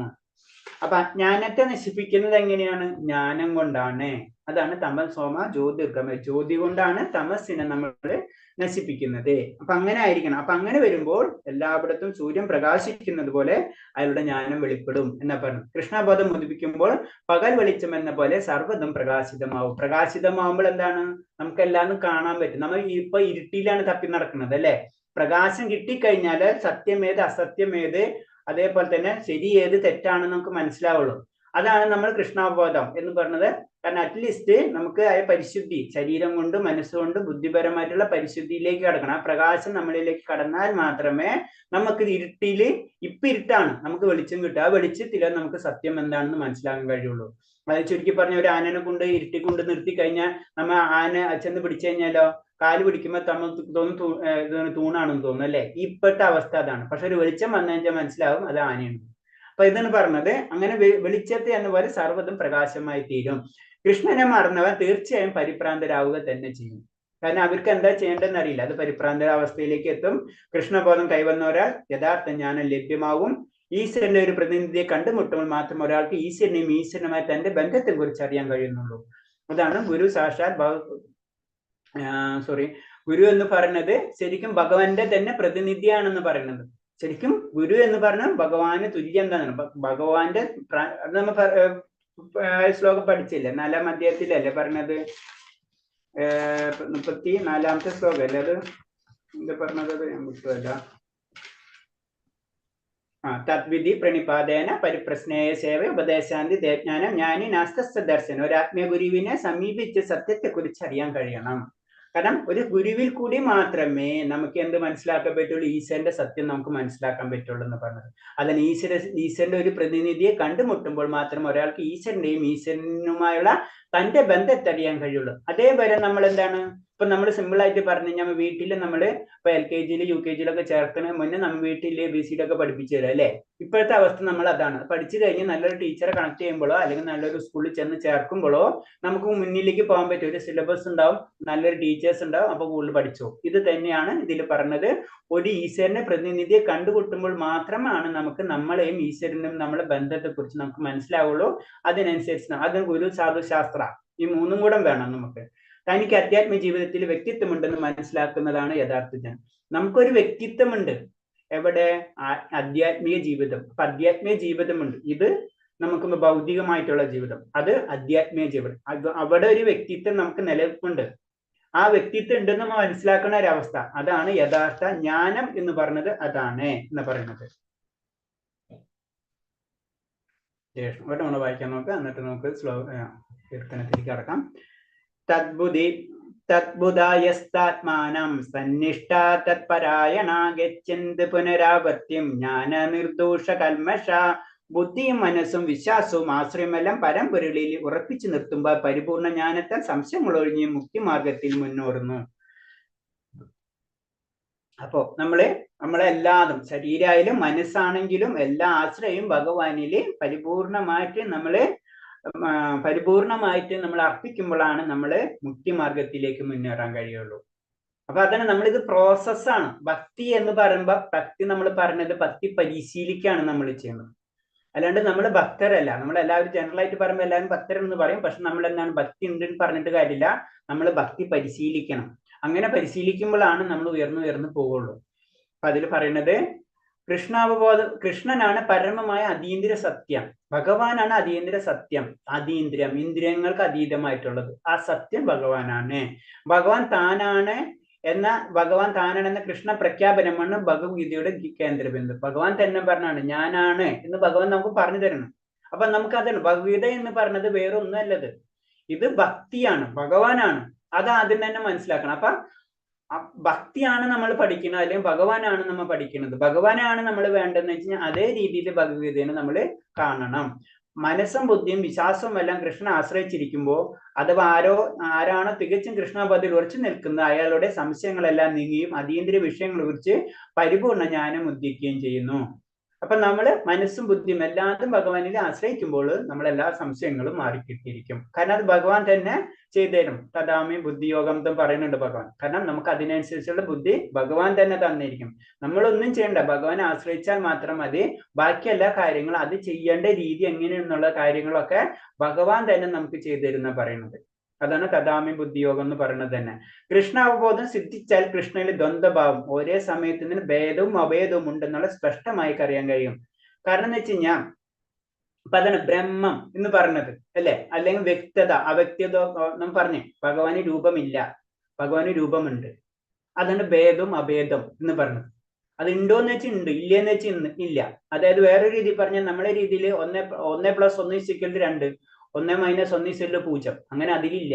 അവിടെ 1+1 കിട്ടിയാലും ഒന്ന് തന്നെ, 1+1 എന്ന് പറഞ്ഞാലും ഒന്ന് തന്നെ. ആ അവസ്ഥ അതെന്ന് പറഞ്ഞാൽ ഒരേ സമയത്ത് തന്നെ ഭേദവും അഭേദവും ഉണ്ടെന്നുള്ള സ്പഷ്ടമായിട്ട് അറിയാൻ കഴിയും. ബ്രഹ്മം പരമാത്മ ഇതൊക്കെ ഒരു വ്യക്തിയാണെന്നും അല്ലെങ്കിൽ ഭഗവാന് വ്യക്തിഗത രൂപമുണ്ടെന്നും അവ്യക്തിഗത രൂപമുണ്ടെന്നും അറിയാവുന്ന ഒരു അവസ്ഥ, അതാണ് കൃഷ്ണാവബോധം സിദ്ധിച്ചവർക്കുള്ള പ്രത്യേകത. അപ്പൊ അവർക്ക് ഇതെല്ലാതും ഒരേപോലെ തോന്നും. ആ ഏറ്റവും ടോപ്പ് ലെവലിൽ എത്തിക്കഴിഞ്ഞാല് നമ്മളറിയില്ല, നല്ല വലിയ വലിയ സ്കോളേഴ്സൊക്കെ എത്തിക്കഴിഞ്ഞാല് അവർക്ക് ചെറിയ നമ്മൾ താഴ്ന്ന ലെവലിലുള്ള കുട്ടികളായിരിക്കും വെള്ളം ഉണ്ടാകാം. അതിനെ സിമ്പിൾ ആയിട്ട് പറഞ്ഞ കരോട്ട ബ്ലാക്ക് ബെൽറ്റ് അതിനായിട്ട് പഠിച്ച വ്യക്തികൾ, നമ്മൾ ജസ്റ്റ് ഒന്ന് ജനറൽ ആയിട്ട് ആദ്യം കരോട്ട പഠിക്കാൻ പോകുമ്പോഴുണ്ടല്ലോ കുറച്ച് ഫസ്റ്റ് വൈറ്റ് ബെൽറ്റാ യെല്ലോ ബെൽറ്റ് കിട്ടുമ്പോഴേക്കും നമ്മൾ എന്തൊക്കെയാണെന്ന് ചോദിച്ച് ഭയങ്കര ബഹളമായിരിക്കും അങ്ങോട്ടും ഇങ്ങോട്ടും. പക്ഷെ ബ്ലാക്ക് ബെൽറ്റ് കിട്ടിയ ആൾക്കാർക്ക് അറിയാം ഇതൊക്കെ ഒന്നുമല്ലാന്ന്. ഈ അവസ്ഥ അതാണ് പറഞ്ഞത് ശരിക്കും കൃഷ്ണാബോധം സിദ്ധിച്ചവരവസ്ഥ എന്ന് പറയുന്നത്. ഓക്കെ ഹരേ കൃഷ്ണ, നമുക്ക് നിർത്താം. ഇത്രയും പറഞ്ഞതിൽ എന്തെങ്കിലും സംശയം ഉണ്ടെങ്കിൽ ചോദിക്കാം. ഹരേ കൃഷ്ണ. ഹരേ കൃഷ്ണ. അങ്ങനെ ആരും ഉണ്ടോ പ്രഭുജി? അങ്ങനെ എല്ലാം മനസ്സിലാക്കാൻ പറ്റുന്നേ? അത് നമ്മുടെ ആചാര്യന്മാർ, ഇപ്പൊ നമ്മളിതിൽ പറയുന്ന പ്രഭാത് സ്വാമി ശരിക്കും പറഞ്ഞു കഴിഞ്ഞാൽ വലിയ വലിയ ആചാര്യന്മാര്, ആചാര്യം ഇപ്പൊ നമ്മളെ പൂന്താനം നമ്പൂതിരി, നമ്മൾ ജനറൽ ആയിട്ട് പറഞ്ഞു വലിയ വലിയ ഭക്തന്മാര്, ആ ലെവലിലുള്ളവർക്ക് അവർക്കറിയാം, മനസ്സിലാക്കി എടുക്കാൻ പറ്റും, അവർക്ക് മനസ്സിലാക്കാൻ കഴിയും. അവർക്ക് തെറ്റേത് ശരി. അവര് നമ്മളെ കാണുന്ന കണ്ണുകൊണ്ടല്ല, അവര് കാണുന്നത് അതീന്ദ്രിയമായിട്ടുള്ള കണ്ണുകൾ കൊണ്ടാണ് എല്ലാവരെയും കാണുന്നത്. വലിയ വലിയ ആചാര്യന്മാരെ അടുത്ത് നമ്മൾ ചെന്ന് കഴിഞ്ഞാൽ അവർക്ക് ഒറ്റ നോട്ടത്തിൽ തന്നെ നമ്മളെ സ്കാൻ ചെയ്യണം, എല്ലാവരും സ്കാൻ ചെയ്തിട്ടുണ്ട്. പക്ഷെ നമ്മളോടൊന്നും പറയില്ല എന്ന് മാത്രമേ ഉള്ളൂ. അവർക്ക് അല്ലാതെ അറിയാം. അവർക്ക് എന്ന് പറഞ്ഞില്ല, നായായാലും എന്താണ് ആനയായാലും മനുഷ്യനായാലും അവർക്ക് ഒരേപോലെ അവസ്ഥയായിരിക്കും. അപ്പൊ നമ്മൾ കാട്ടിക്കൂട്ടുന്നതെല്ലാം ശരീരത്തിന്റെ കാര്യങ്ങളാണെന്ന് അവർക്ക് മനസ്സിലാക്കാൻ പറ്റും. ഹരേ കൃഷ്ണ. ഉണ്ടാവും, തീർച്ചയായിട്ടും ഉണ്ടാവും. നമുക്കറിയില്ല, നമുക്ക് അങ്ങനത്തെ വ്യക്തികളായിട്ടുള്ള കോണ്ടാക്ട്സ് ഇല്ല എന്ന് മാത്രമേ ഉള്ളൂ. കാരണം ഹരേ കൃഷ്ണ.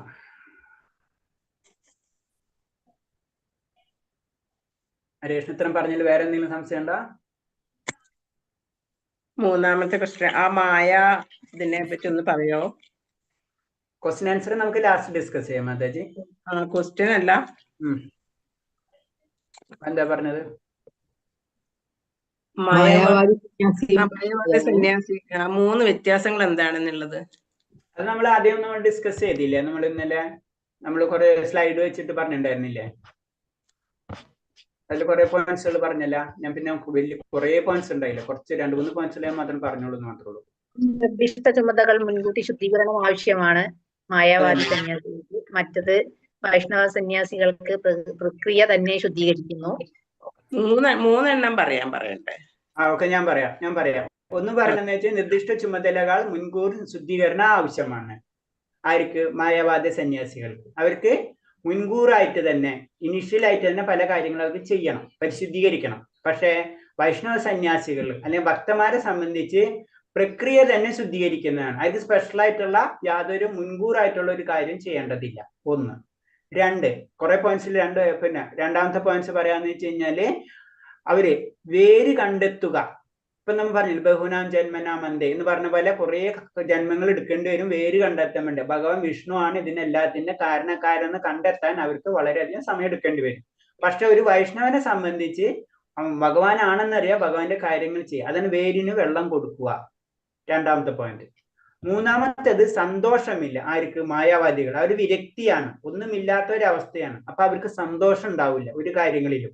പക്ഷെ അടുത്തത് എന്താണ്? വൈഷ്ണവര് അല്ലെങ്കിൽ ഭക്തിയുദ്ധ സേവനത്തിൽ എന്താണ്? ഭഗവാന്റെ പല കാര്യങ്ങളും നമ്മൾ ചെയ്തുകൊണ്ടിരിക്കുമ്പോൾ എന്താണ്? നമുക്ക് സന്തോഷം കിട്ടിക്കൊണ്ടിരിക്കണം അല്ലെ? ആനന്ദം പരമാനന്ദം ഒക്കെ നിൽക്കട്ടെ, അല്ലാത്ത ലെവലിൽ തന്നെ ചിന്തിച്ചു കഴിഞ്ഞാൽ തന്നെ നമുക്കറിയാം ഭഗവാന്റെ കാര്യങ്ങൾ, ഭഗവാൻ ഒരു പൂ കെട്ടി കൊടുക്കുമ്പോഴോ അല്ലെങ്കിൽ മറ്റുള്ള കാര്യങ്ങളൊക്കെ ചെയ്യുമ്പോൾ നമുക്ക് ആനന്ദം കിട്ടുന്നുണ്ട് അല്ലെ? അപ്പൊ സന്തോഷം കിട്ടും. അപ്പൊ അതാണ് പറഞ്ഞത്. അപ്പൊ 3 പോയിന്റ് ആയില്ലേ? അങ്ങനെ കുറെ പോയിന്റ്സ് ഉണ്ട്. 3 പോയിന്റ്സ് പറഞ്ഞു. ഓക്കെ, വേറെ എന്തെങ്കിലും? സന്തോഷമില്ല, വൈഷ്ണവ സന്യാസികൾക്ക് സന്തോഷം നൽകുന്നു.